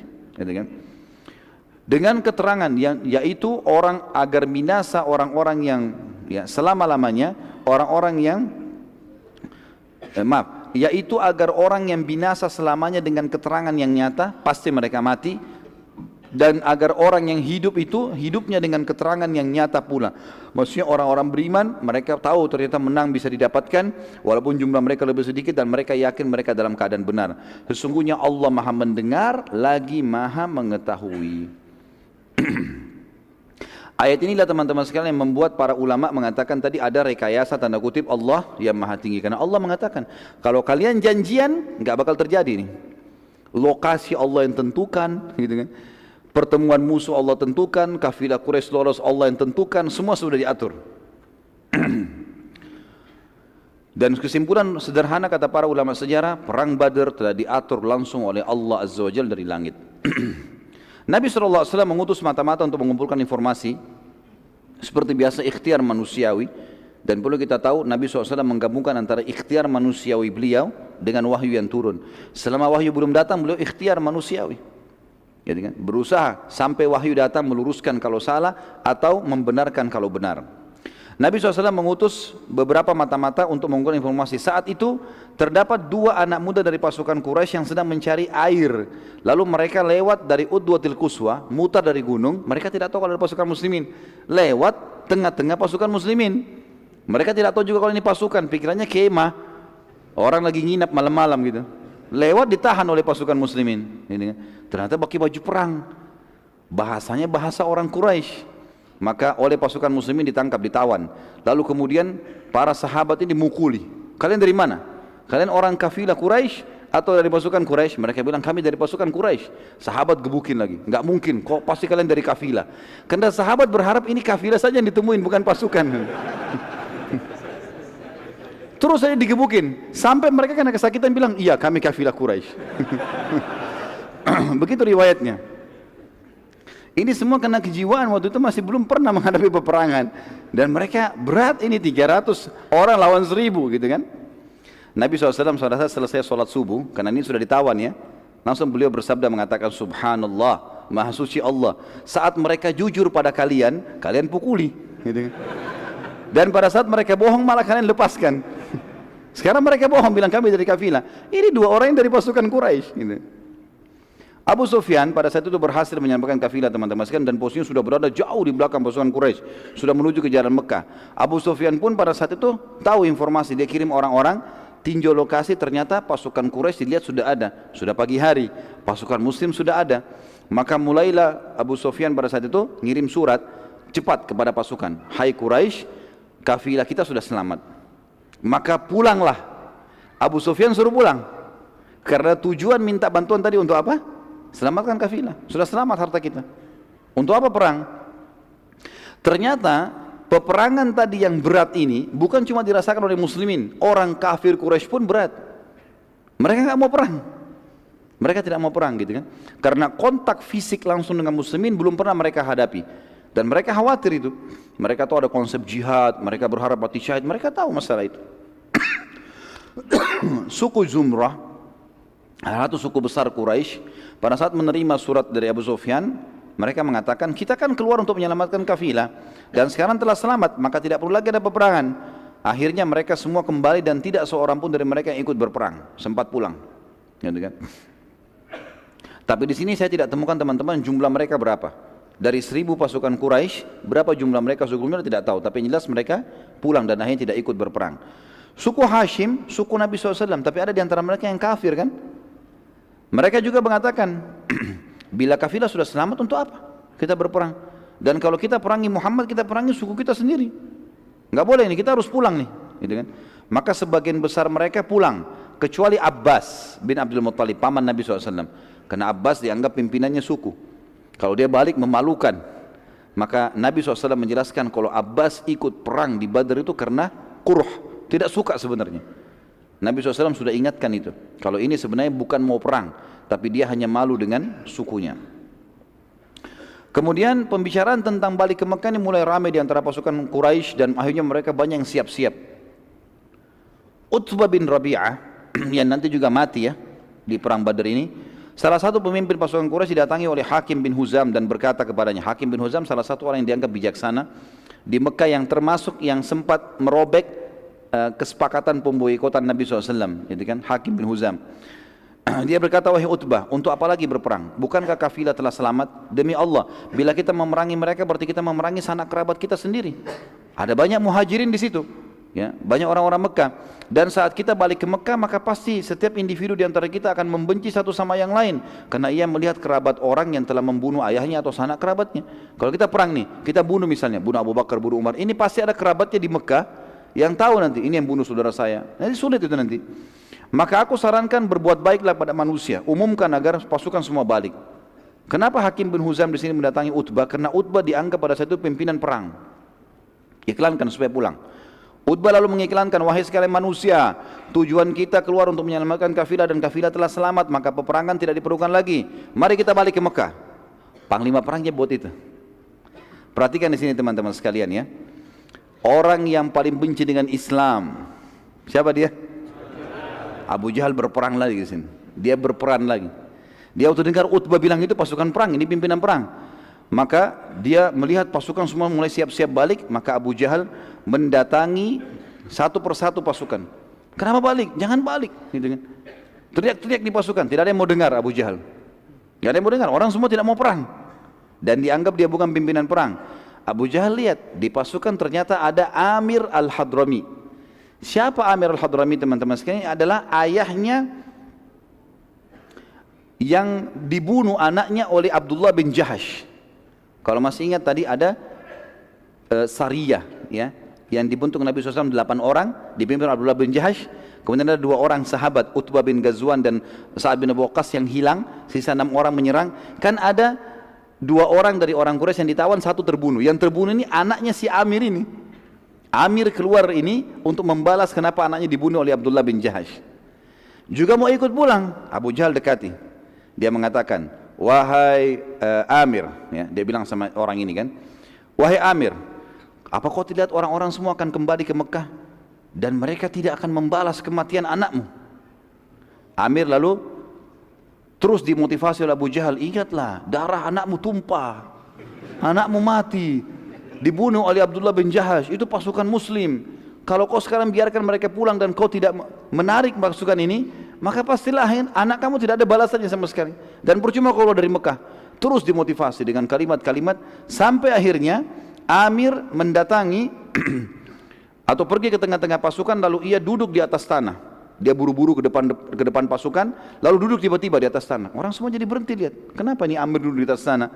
Kemudian Amir mengambil tanah dan dia taruh di kepalanya ya, sambil dia menangis dan mengatakan, sungguh kasihan aku, sungguh kasihan aku, kalian tega meninggalkan membalas kematian anakku. Demi Allah kalau anak seseorang dan kalian yang mati terbunuh, kalian tidak akan membiarkannya. Terus saja Amir nangis-nangis gitu kan, debu dilempar-lemparin ke pasukan gitu kan, sampai akhirnya seluruh pasukan kembali. Kesian nih Amir, kita bantu saja. Ini semua gara-gara idenya Abu Jahal.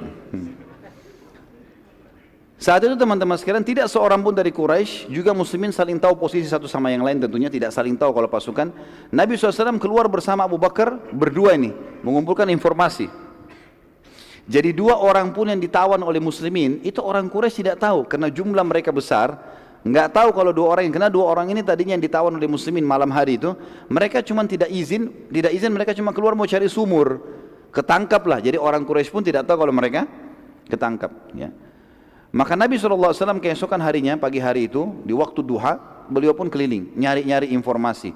Maka keduanya, Nabi SAW dan Abu Bakar radhiyallahu anhu menemukan seorang wanita tua, dan Nabi SAW bertanya padanya, apakah engkau punya informasi apa yang terjadi di sekitar tempat ini? Perhatikan sih dalam strategi perang teman-teman sekalian, tidak pernah menanyakan masalah hal yang rinci.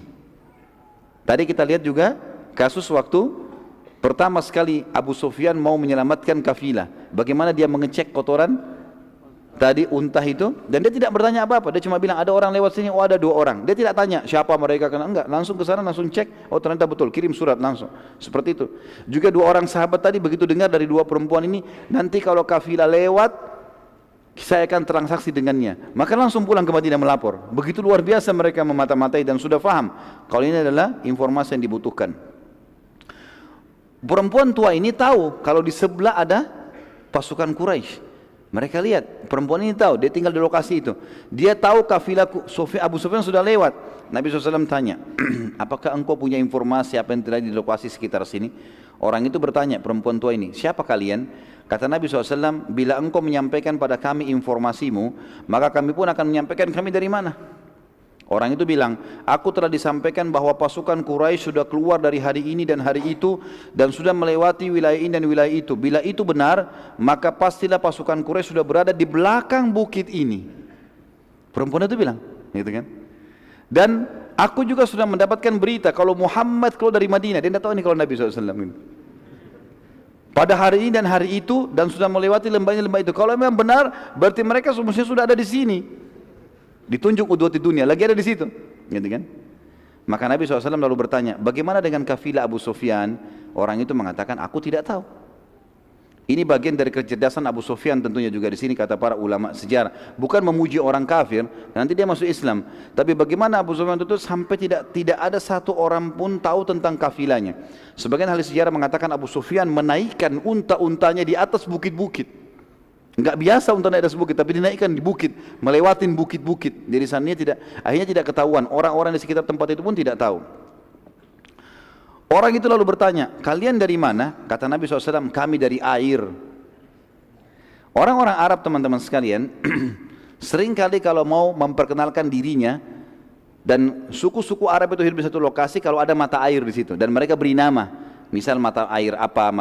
Jadi orang taunya, kamu dari mana? Kami dari mata air ini. Jadi mereka sudah tahu seperti itulah.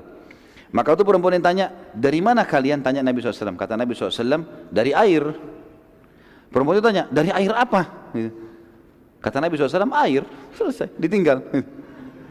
Jadi yang dimaksud oleh Nabi SAW adalah, bisa kata ahli sejarah air, mata air Madinah tapi tidak disebutkan, atau yang dimaksud adalah kami dari sperma.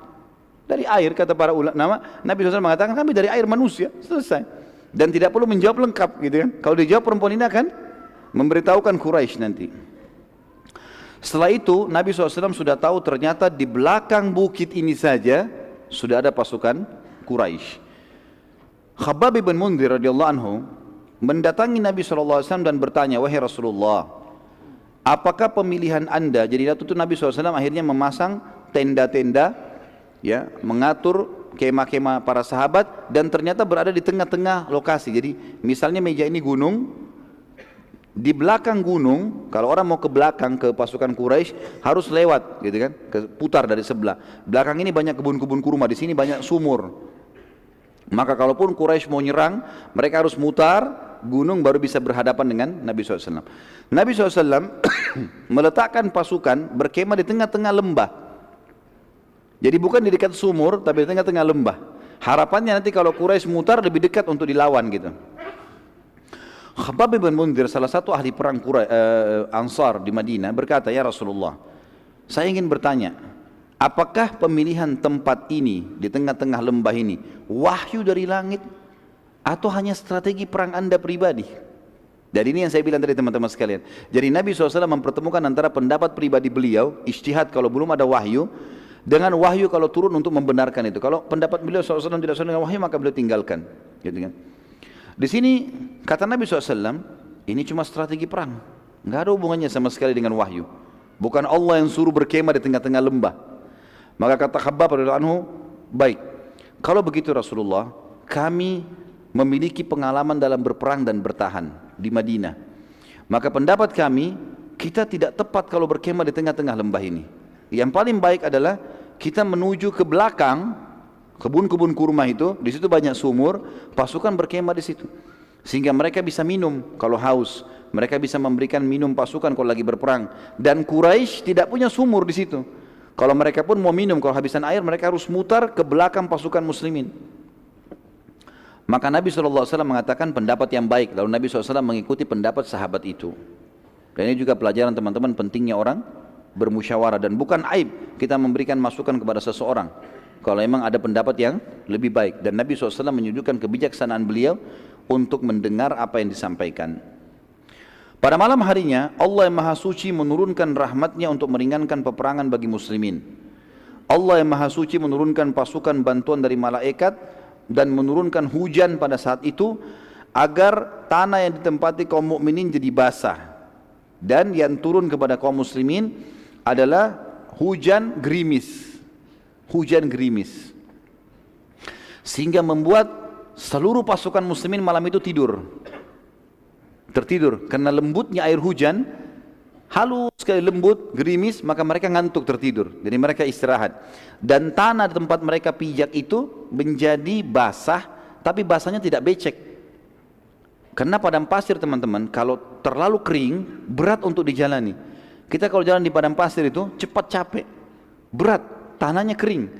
Atau kalau basah sekali becek juga jadi berat, maka dia harus dibasahin sedikit saja. Maka menjadi bagus tanahnya, mudah untuk dilewati. Allah buat seperti itu keadaan di tengah-tengah pasukan muslimin.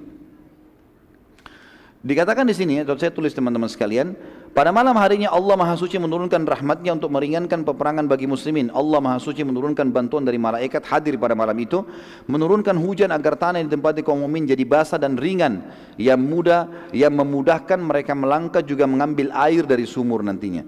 Karena air sumur jadi penuh karena hujan turun. Kalau tadi airnya agak dalam, sulit juga ditimbah gitu. Sementara di lokasi kaum musyrikin turun hujan yang sangat lebat di sebelah gunung ini. Hujan lebat sampai becek semuanya. Becek semuanya, jadi kotor, baju mereka jadi basah, gitu kan.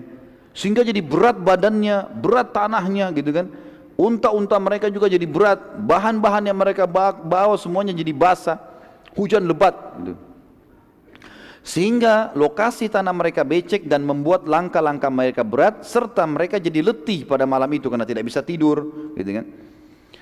Juga membuat mukminin dengan hujan gerimis tadi menjadi mengantuk, dan mengantuk ini ternyata adalah cara yang paling tepat menghilangkan rasa takut. Orang kalau takut, kemudian dia ngantuk, takutnya hilang, tidur akhirnya, gitu. Ya ternyata dengan ngantuk takutnya hilang, gitu. Jadi kalau teman-teman ngantuk, kalau takut ngantuk saja.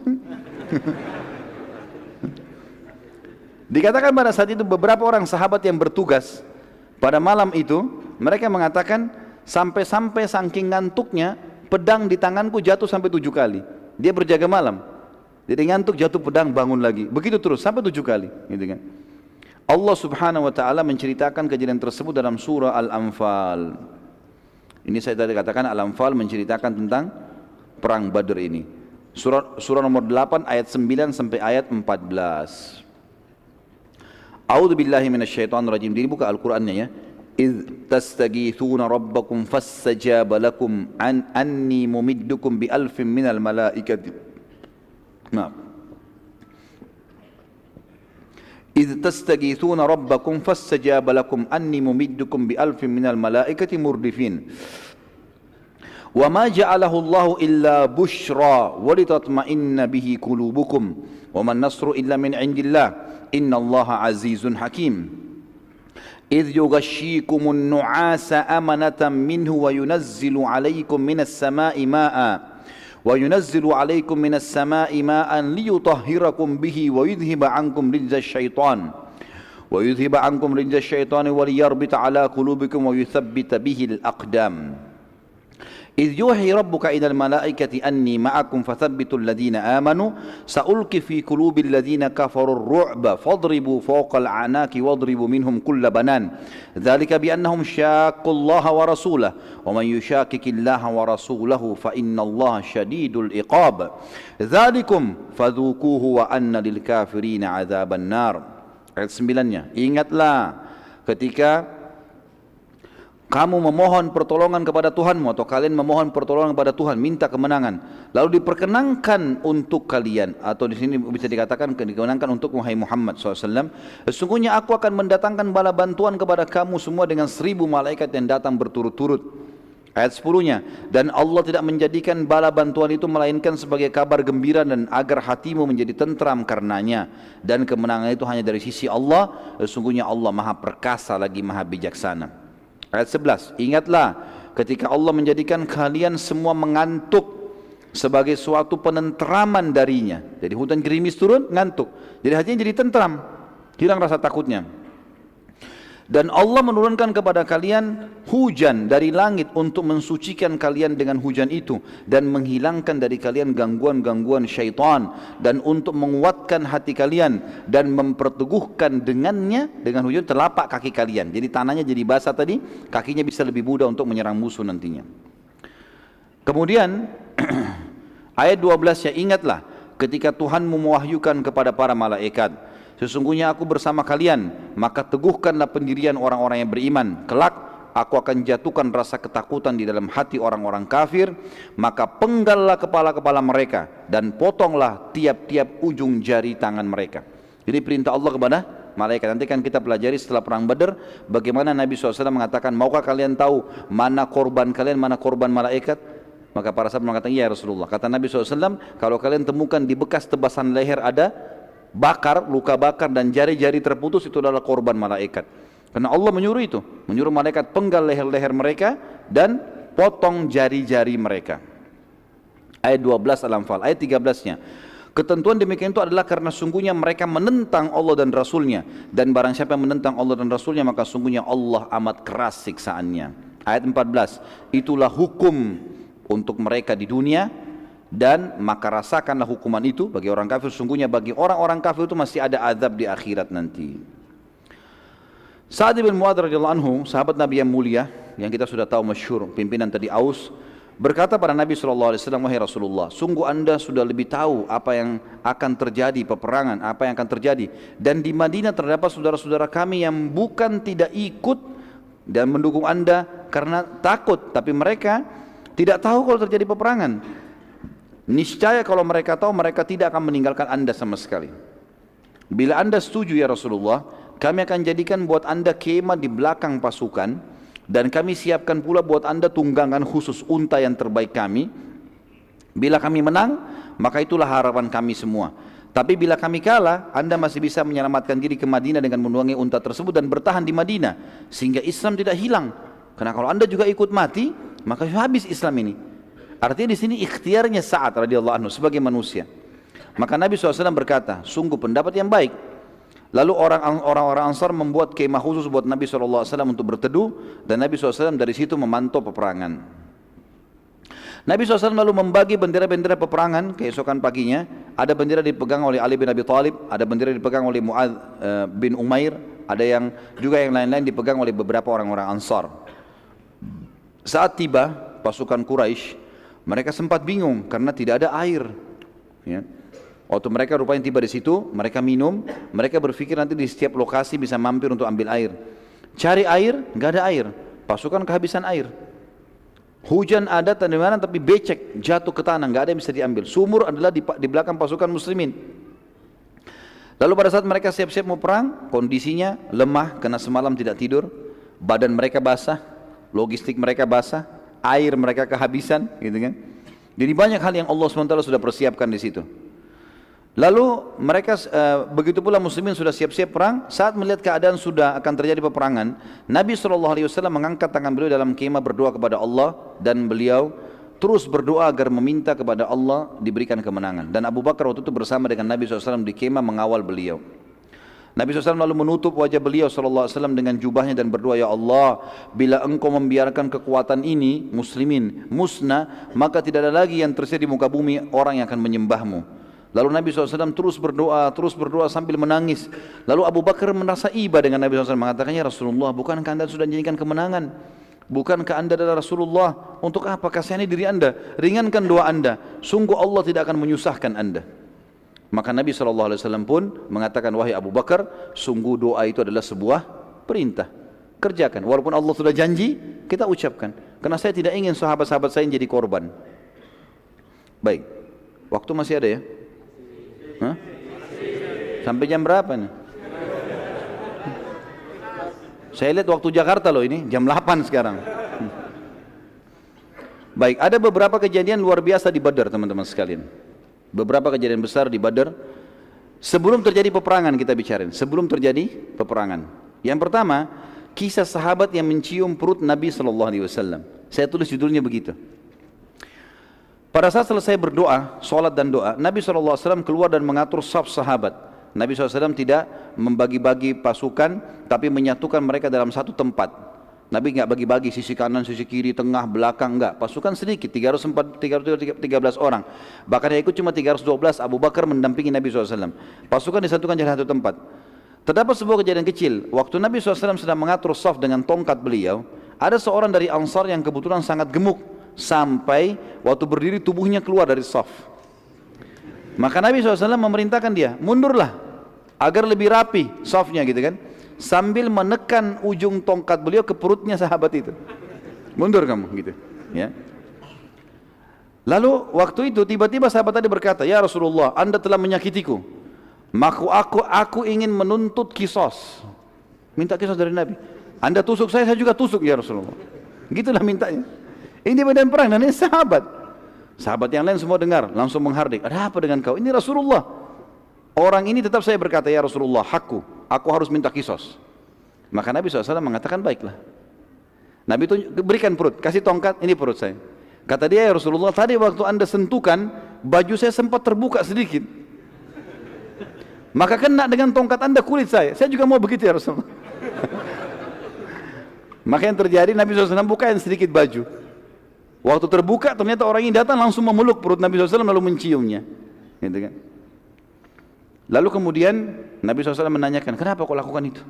Dia bilang, ya Rasulullah, sekarang musuh depan mata, jelas-jelas ini antara mati atau hidup. Saya ingin sebelum saya mati yang terakhir tersentuh dengan kulit saya adalah kulit Anda. Ini kejadian unik yang luar biasa. Maka Nabi SAW pun tersenyum. Tapi ini tentu satu orang, nggak mungkin orang semua buat itu ya. Pada saat itu teman-teman sekalian terjadi hal yang lain sebelum peperangan, namanya mubarazah, perang tanding.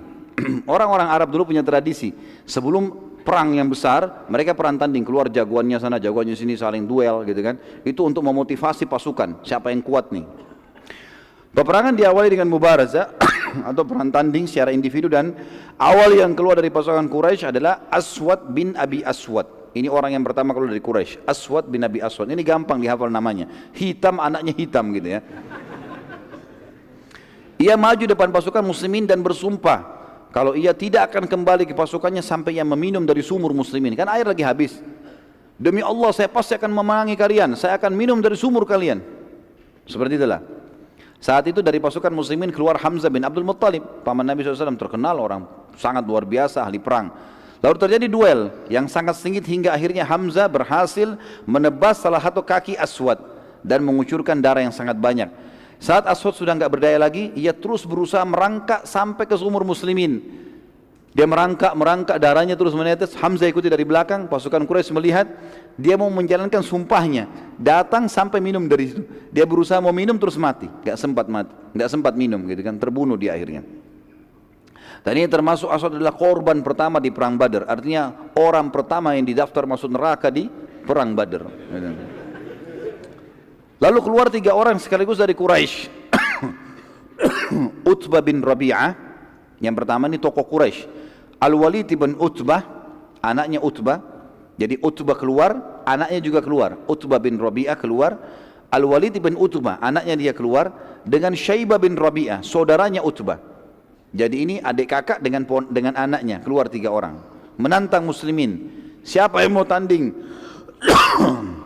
Pada saat itu keluar dari muslimin 3 orang dari Ansar. Yang uniknya yang keluar ini 2 orang anak muda, 15 sama 16 tahun. Muadz bin Afra dan Auf bin Afra. Ini punya kisah yang unik, nanti kita belajar di perang Badar. Luar biasa 2 orang ini.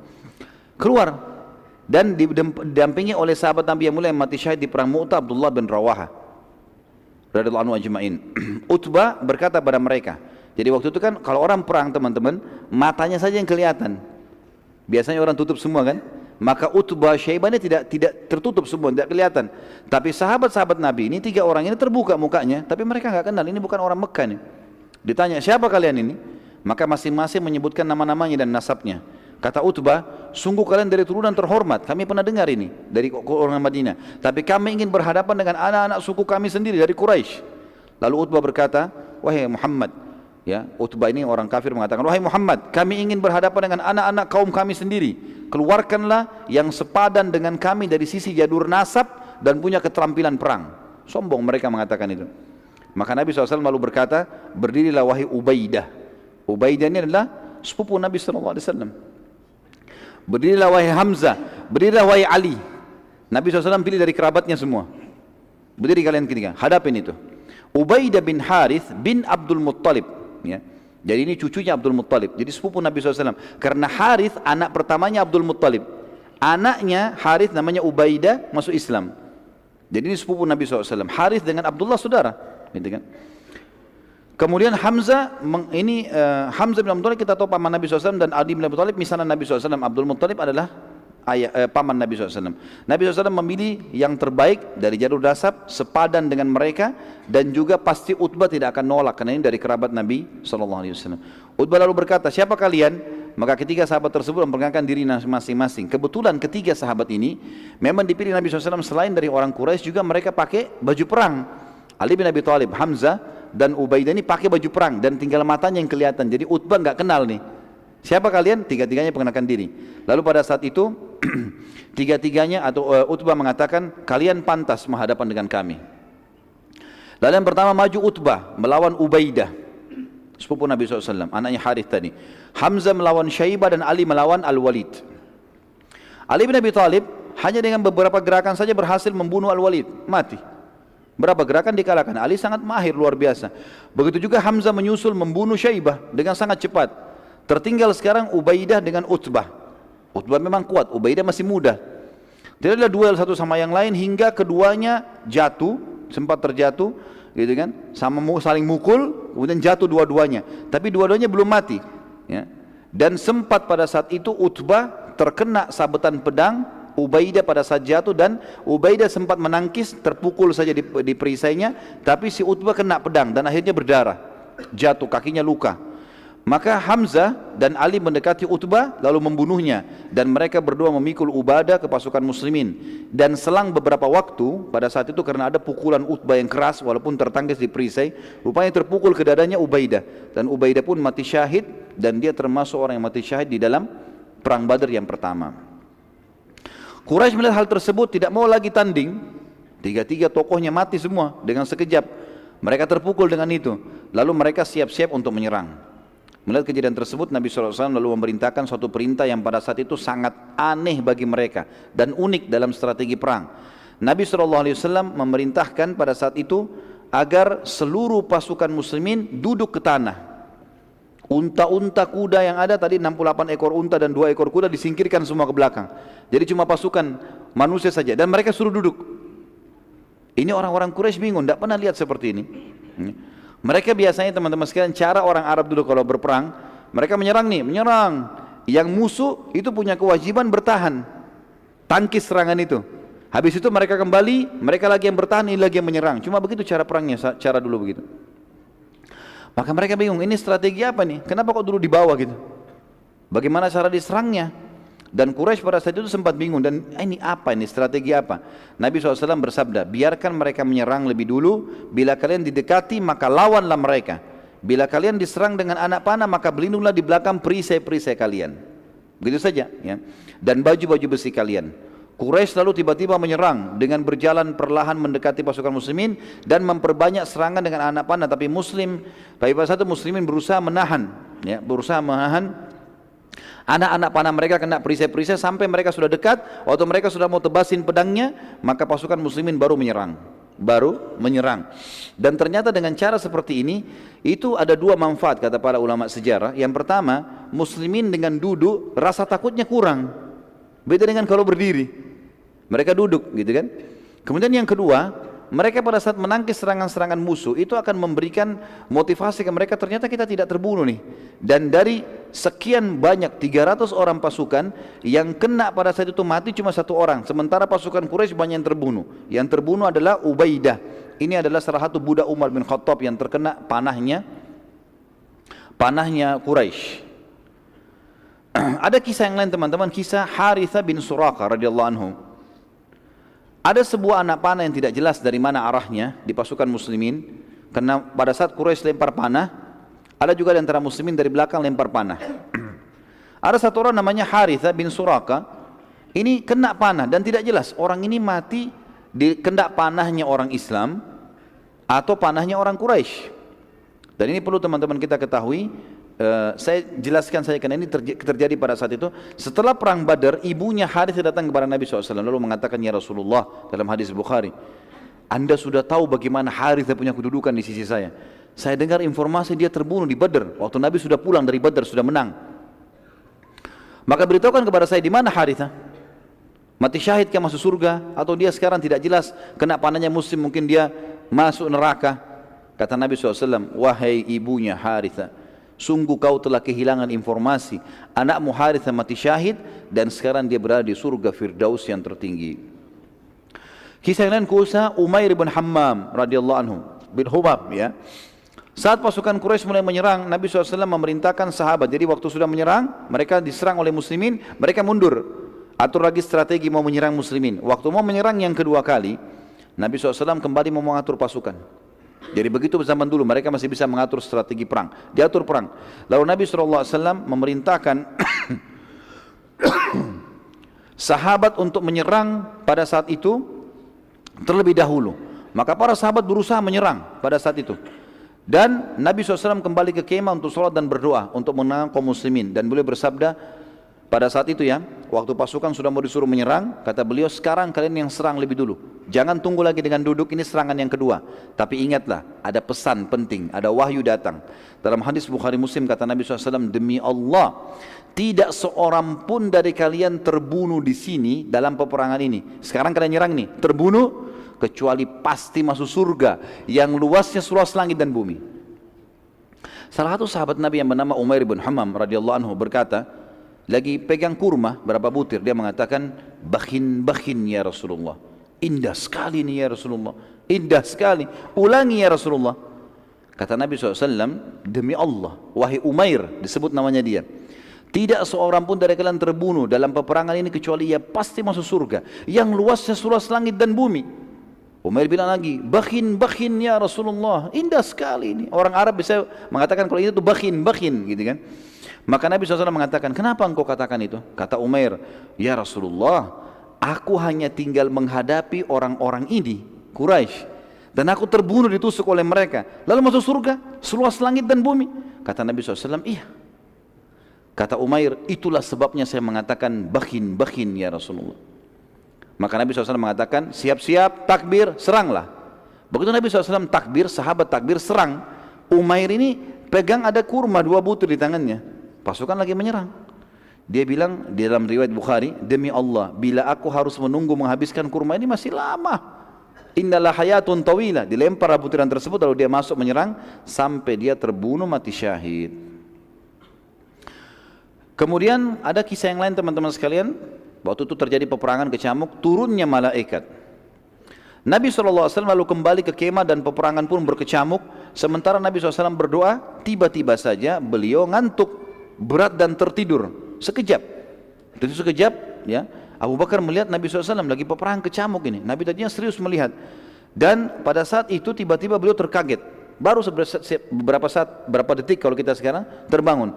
Lalu beliau tersenyum. Dan Abu Bakar pun bertanya, wahai Rasulullah, kenapa anda tersenyum? Kata Nabi SAW, bergembiralah wahai Abu Bakar.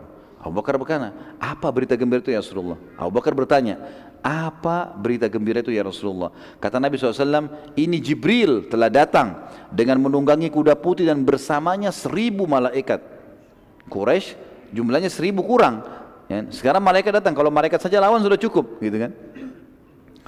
Belum pernah teman-teman sekalian, kata ahli sejarah, malaikat terlibat dalam peperangan kecuali perang Badar. Ini pendapat yang paling kuat. Peperangan yang lainnya Allah SWT tidak turunkan lagi bantuan malaikat, tapi mereka hadir menyaksikan, iya. Tapi ikut berperang tidak pernah kecuali di Badar. Nabi SAW lalu keluar dari kemahnya, kemudian beliau menggenggam tanah dan melempar tanah tersebut ke arah Quraisy sambil beliau bersabda, sungguh terhina wajah-wajah kalian. Beberapa sahabat yang pada saat itu di perang Badar masih dalam keadaan kafir berkata, demi Allah, waktu Nabi SAW melempar tanah itu kami menyaksikannya. Dari pasukan kafir kami menyaksikan. Mereka masih kafir, nanti masuk Islam. dan tidak seorang pun di antara kami kecuali kena matanya debu itu. Lemparan pasir padahal cuma segenggam ya. Ratusan orang ini semuanya kena dengan itu. Pelemparan tanah tersebut Allah ceritakan dalam Al-Quran. Kembali surah Al-Anfal ayat 17 sampai 18.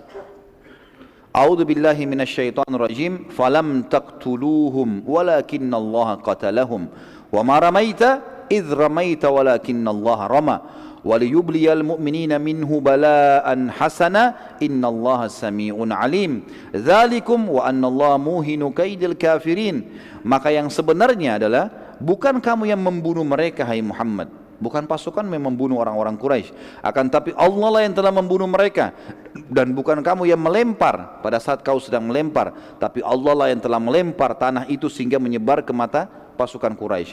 Allah berbuat demikian untuk membinasakan mereka dan untuk memberi kemenangan kepada orang-orang mukmin dengan kemenangan yang sempurna. Sesungguhnya Allah Maha mendengar lagi Maha mengetahui. Itu ayat 17. Ayat 18-nya, itulah karunia Allah yang dilimpahkan kepada kalian dan sungguhnya Allah melemahkan tipu daya orang-orang kafir. Allah Subhanahu wa taala juga menceritakan teman-teman sekalian tentang kejadian ini dalam surah Al-Anfal ayat 9 dan ayat 10 ya. A'udzu billahi minasyaitonir tentang kedatangan malaikat yang 1000 itu ya. إذ تستغيثون ربكم فاستجاب لكم أني ممدكم بألف من الملائكة مردفين وما جعله الله إلا بشرى ولتطمئن به قلوبكم وما النصر إلا من عند الله إن الله عزيز حكيم. Ingatlah ketika kamu memohon hai Muhammad kepada Tuhanmu pertolongan, lalu Allah perkenankan bagimu, sesungguhnya aku akan mendatangkan bala bantuan kepada kamu hai Muhammad dan pasukanmu 1000 malaikat yang turun atau datang berturut-turut, maksudnya bersamaan. Yang ayat 10-nya, dan Allah tidak menjadikan mengirim bala bantuan tersebut melainkan sebagai kabar gembira dan agar hatimu menjadi tentram karenanya, dan kemenangan itu hanyalah dari sisi Allah, sesungguhnya Allah Maha perkasa lagi Maha bijaksana. Kita masuk ke yang lain teman-teman, kisah Hudzaifah ibn Yaman radhiyallahu anhu. Ini kalau kita mau ikutin sampai subuh loh, nggak selesai. Ini panjang kisahnya. Nabi SAW memerintahkan agar muslimin tidak membunuh Abul Bukhturi karena ia yang telah membatalkan pemboikotan terhadap Nabi SAW dan Bani Hashim juga Bani Muttalib. Masih ingat Abul Bukhturi? Dia salah satu dari sekian orang, 6-7 orang yang berkumpul untuk merobek ya surat yang ditulis oleh orang-orang Quraisy untuk memboikot Nabi SAW. Abu Bukhturi punya jasa. Hadir di perang Badar, Nabi SAW mengatakan jangan bunuh Abul Bukhturi. Kalau temui dia hindari saja, jangan ada yang membunuhnya. Pada saat itu juga Nabi SAW melarang untuk membunuh siapapun dari Bani Hashim karena mereka ikut berperang terpaksa. Terlebih lagi Bani Hashim sudah banyak yang pulang. Tinggal dari Bani Hashim beberapa orang, diantaranya Abbas. Maka kata Nabi SAW, terutama Abbas pamanku jangan ada yang bunuh, karena dia keluar membenci, tidak suka. Nabi SAW tidak larang. Kalau ada di antara muslimin mungkin yang menyerang Abu Lahab, paman Nabi, tapi kafir memang. Abbas tidak berbeda, membenci itu, tidak suka, tapi dia terpaksa. Salah seorang dari sahabat namanya Hudzaifah bin Yaman radhiyallahu anhu sempat marah dengan Quraisy karena beberapa kerabatnya telah terbunuh di peperangan itu, di perang Badar. Dia bilang, apakah kami melihat mereka Quraisy membunuh sanak kerabat kami dan kami akan membiarkan mereka? Demi Allah, bila aku ketemu dengan Abbas pasti aku akan hantamkan pedangku ini ke wajahnya. Jadi ternyata Nabi SAW larang, tidak boleh kan? Tapi dia emosi, dia bilang kalimat itu. Sahabat ini mulia, Hudzaifah bin Yaman terkenal, orang yang sangat mulia. Tapi pada saat itu dia tidak tahu kenapa dia ucapkan kalimat itu. Dengan jengkelnya di medan perang, kok bisa Abbas dilolosin? Kalau Abbas ketemu saya akan bunuh, gitu kan? Nabi SAW saat mendengar perkataan Hudzaifah berkata kepada Umar bin Khattab, sedang berada di samping Nabi SAW, wahai Umar, apakah engkau akan membiarkan paman nabimu dibunuh? Umar langsung angkat pedangnya mengatakan, ya Rasulullah, gampang, izinkan saya tebas lehernya Hudzaifah. Selesai, saya bunuh. Hudzaifah sudah jadi munafik, anda larang bunuh, dia bilang bunuh, gitu kan? Maka kata Nabi SAW, jangan, biarkan saja dia. Hudzaifah berkata setelah selesai peperangan, sungguh aku tidak tahu kenapa aku mengucapkan kalimat tersebut dan masih saja kalimat tersebut membebaniku selama aku hidup dan tidak akan terbayar kecuali aku mati syahid. Akhirnya Hudzaifah bin Yaman terbunuh mati syahid di Yamamah ketika melawan Musailamah al-Kadzdzab. Ketika peperangan sedang berkecamuk teman-teman sekalian, Abu al-Bukhturi dengan salah satu temannya sempat dilihat oleh beberapa sahabat, dan salah satu dari sahabat yang bernama Mujadzir radhiyallahu anhu. Mujadzir ini teman-teman sekalian berkata pada Abu Bukhturi, sesungguhnya Nabi kami telah melarang kami membunuhmu. Abu al-Bukhturi bilang, bagaimana dengan sahabatku ini? Ada teman di sebelahnya. Kata para sahabat, kami tidak dilarang membunuhnya, ya, cuma kamu saja sendiri. Abu Bukhturi bilang, aku tidak akan membiarkan sahabatku kalian bunuh. Mujadzir lalu berusaha menyerang sahabat Abu Bukhturi, tapi Abu Bukhturi terus menghalangi, dan akhirnya Mujadzir, ya, tidak sengaja melayangkan pedangnya, dan akhirnya Abu Bukhturi menyerang Mujadzir dengan pedang. Pada saat diserang dia menangkis, kemudian dia menyerang tidak sengaja kepada Abu Bukhturi, dan Abu Bukhturi akhirnya terbunuh. Pada saat itu Nabi SAW sudah dipesan, jangan bunuh Abu Bukhturi, apapun alasannya, hindari. Tidak usah mau bunuh temannya, sama temannya pun ditinggalkan. Mestinya begitu perintah Nabi SAW. Mujadzir segera menghadap diri kepada Nabi SAW dan berkata, demi Allah ya Rasulullah, aku tidak mau membunuhnya, tapi ia terus menyerangku hingga aku harus membela diri, dan akhirnya membunuhnya. Terus saja Mujadzir meminta ridho Nabi SAW sampai Nabi SAW memaafkannya. Dan kita renung di sini teman-teman, bagaimana para sahabat sangat menjaga perintah dan juga larangan Nabi SAW. Lanjut lagi nggak ini? Subuh loh ini. Kisah Zubair bin Awam radhiyallahu anhu. Salah satu prajurit Quraisy yang terkenal dan sangat kuat namanya Ibnu Dzatu Kabsh. Ibnu Dzatu Kabsh ini teman-teman sekalian disebutkan dalam riwayat, badannya besar, kekar, kudanya juga besar, dari kepalanya sampai kaki kudanya semua besi. Orang ini luar biasa, Ibnu Dzatu Kabsh, dan dia satu-satunya pasukan Quraisy yang punya pegangan pedangnya besi sepanjang lengannya, kemudian di ujung itu pedang lagi sepanjang 2 kali lengannya. Jadi besar sekali, gitu kan? Dan dia mengganggu muslimin pada saat itu. Tebas sana, tebas sini, jarak jauh dia sudah kenakin orang semuanya. Jadi banyak luka di antara muslimin dan banyak jadi korban. Salah satu sahabat datang kepada Nabi SAW mengatakan, ya Rasulullah, pergi ke kemah mengatakan, ya Rasulullah, Ibnu Dzatu Kabsh menyusahkan kami nih. Luka sana, luka sini, banyak korban. Dan dia berusaha menembus, ingin sampai ke kemah Nabi SAW. Maka Nabi SAW panggil Zubair bin Awam radhiyallahu anhu. Ini terkenal dengan sepupu Nabi, ya. Ibunya adalah Sofia, tante Nabi SAW. Pada saat itu tergolong prajurit muslim pilihan yang memiliki kelihan dan dalam berperang dan juga berkata, ya, dan Nabi SAW berkata padanya, selesaikan urusan kami wahai Zubair. Dan ini termasuk strategi perang teman-teman sekalian, berikan semua pekerjaan pada ahlinya. Jangan semua orang ditugaskan tugas yang sama, tidak. Ada yang ahli perang tanding, ya dia maju. Ada yang ahli strategi memanah di tempat panah, ya. Ada yang menunggang kuda, dia harus masing-masing pada tempatnya. Di sini Nabi SAW tidak pilih sembarangan sahabat, dipilih Zubair. Zubair memang jeli. Di antara kejelian Zubair, dia sangat cepat menebaskan pedang dan sangat jeli pada saat melemparkan tombak. Kalau sasarannya di titik A, di titik itu kena. Jadi tepat sekali orangnya. Zubair berkata, aku pun lalu mendekati Ibnu Kabsh, mencari mana ini, poinnya di mana nih supaya dia bisa kena gitu. Maka keliling, dia bilang, saya kelilingi Ibnu Kabsh dan saya tidak temukan celah. Matanya saja semua besi. Di tombak pun bisa tombaknya terpental. Karena zaman dulu mereka meletakkan di bawah besi itu ada semacam kalau kita karet sekarang, tapi dari kulit hewan, sehingga kulit baru baju besi, jadi nggak bisa mental gitu kan. Maka kata Zubair radhiyallahu anhu, pada saat aku sedang berhadapan dengannya, aku melihat celah itu hanya 2 matanya dan diantaranya. Maka aku pun berdiri di atas kudaku, lalu aku melempar tombak sehingga menembus di antara 2 matanya dan tembus di kepalanya bagian belakang. Matilah Ibnu Abu Kabsh, dan pada saat dia mati, pada saat itu pasukan Quraisy sempat terpukul karena ini orang terkuatnya. Dan bagaimana Zubair naik di atas kuda kan kelihatan, orang-orang pada lihat. Dan dia melempar dengan sangat jeli sehingga menembus di antara 2 matanya. Artinya kalau kena bagian kepala segala mungkin masih bisa mental. Tapi di sini bagaimana kejelian Zubair radhiyallahu anhu. Dan ini teman-teman sekalian tentu tidak bisa kita lanjutkan semuanya karena cukup panjang bahasan. Dan ini masih banyak yang akan kita sampaikan berhubungan dengan masalah peperangan ini. Dan insya Allah kita akan lanjutkan lagi pada pertemuan kita akan datang karena masih panjang, masih ada peperangan-peperangan, masih ada korban-korban, kisah unik bagaimana terbunuh Abu Jahal, bagaimana Umayyah bin Khalaf terbunuh, panjang lebar cerita masa ini, dan juga pelajaran yang diambil dari perang Badar sendiri. Lalu kemudian bagaimana keadaan Mekah pada saat Badar dikalahkan orang-orang Quraisy dan bagaimana keadaan Madinah pada saat juga pasukan muslimin telah menang. Allahu a'lam. Mungkin sampai sini tentu teman-teman sekalian. Ini pakai pertanyaan atau besok aja? Baik. Karena melihat waktu teman-teman sekalian sudah setengah 10 malam. Insya Allah besok kalau ada yang punya pertanyaan bisa disampaikan di subuh hari. Karena kita masih dalam tema yang sama, Anda bertanya kami menjawab. Insya Allah kita akan jawab sesuai dengan apa yang saya ketahui tentunya. Mungkin begitu saja, kita berdoa kepada Allah SWT. Semoga bahasan kita hari ini bermanfaat buat kita semua. Dan dijadikan sebagai tambahan amal kita pada hari kiamat. Dan juga semoga saja Allah Subhanahu wa taala memaafkan semua kesalahan kita dengan kemahamurahannya dan menggantikan menjadi pahala. Dan kita mendoakan agar seluruh wilayah di Indonesia dari jajaran pemerintahan sampai masyarakat umumnya agar semuanya kembali kepada Islam dan Al-Quran dan Sunnah, dan semoga Indonesia menjadi contoh bagi negara-negara yang lain.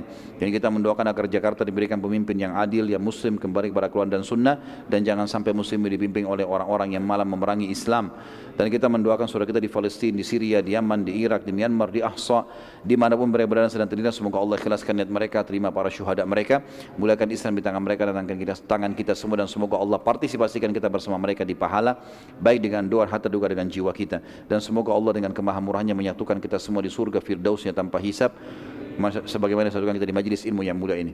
Tentu teman-teman sekalian, sebelum kafaratul majlis saya mengingatkan kembali untuk teman-teman kembali kepada pengajian kami di YouTube dengan cara sistematis. Sistematis artinya ikutin perkajian. Hari Senin bisa bahas masalah Minhajul Muslim misalnya. Hari Selasa bisa kembali kepada Bulughul Maram kalau mau belajar fikih. Minhajul Muslim banyak bicara masalah akidah. Hari Rabu bisa belajar sirah misalnya, mengikutinya. Hari Kamis bisa belajar mahkota pengantin, masalah rumah tangga. Hari Jumat bisa belajar misalnya masalah hadis, ada Riyadhus Shalihin dan hadis qudsi, ada 2 bahasan kitab. Hari selanjutnya bisa dibahas masalah al-kabair, dosa-dosa besar. Selanjutnya lagi hari Ahadnya, Sabtu tadi dosa-dosa besar, hari Ahadnya bisa dibahas masalah nawaqidul iman atau pembatal keislaman. Jadi sistematis.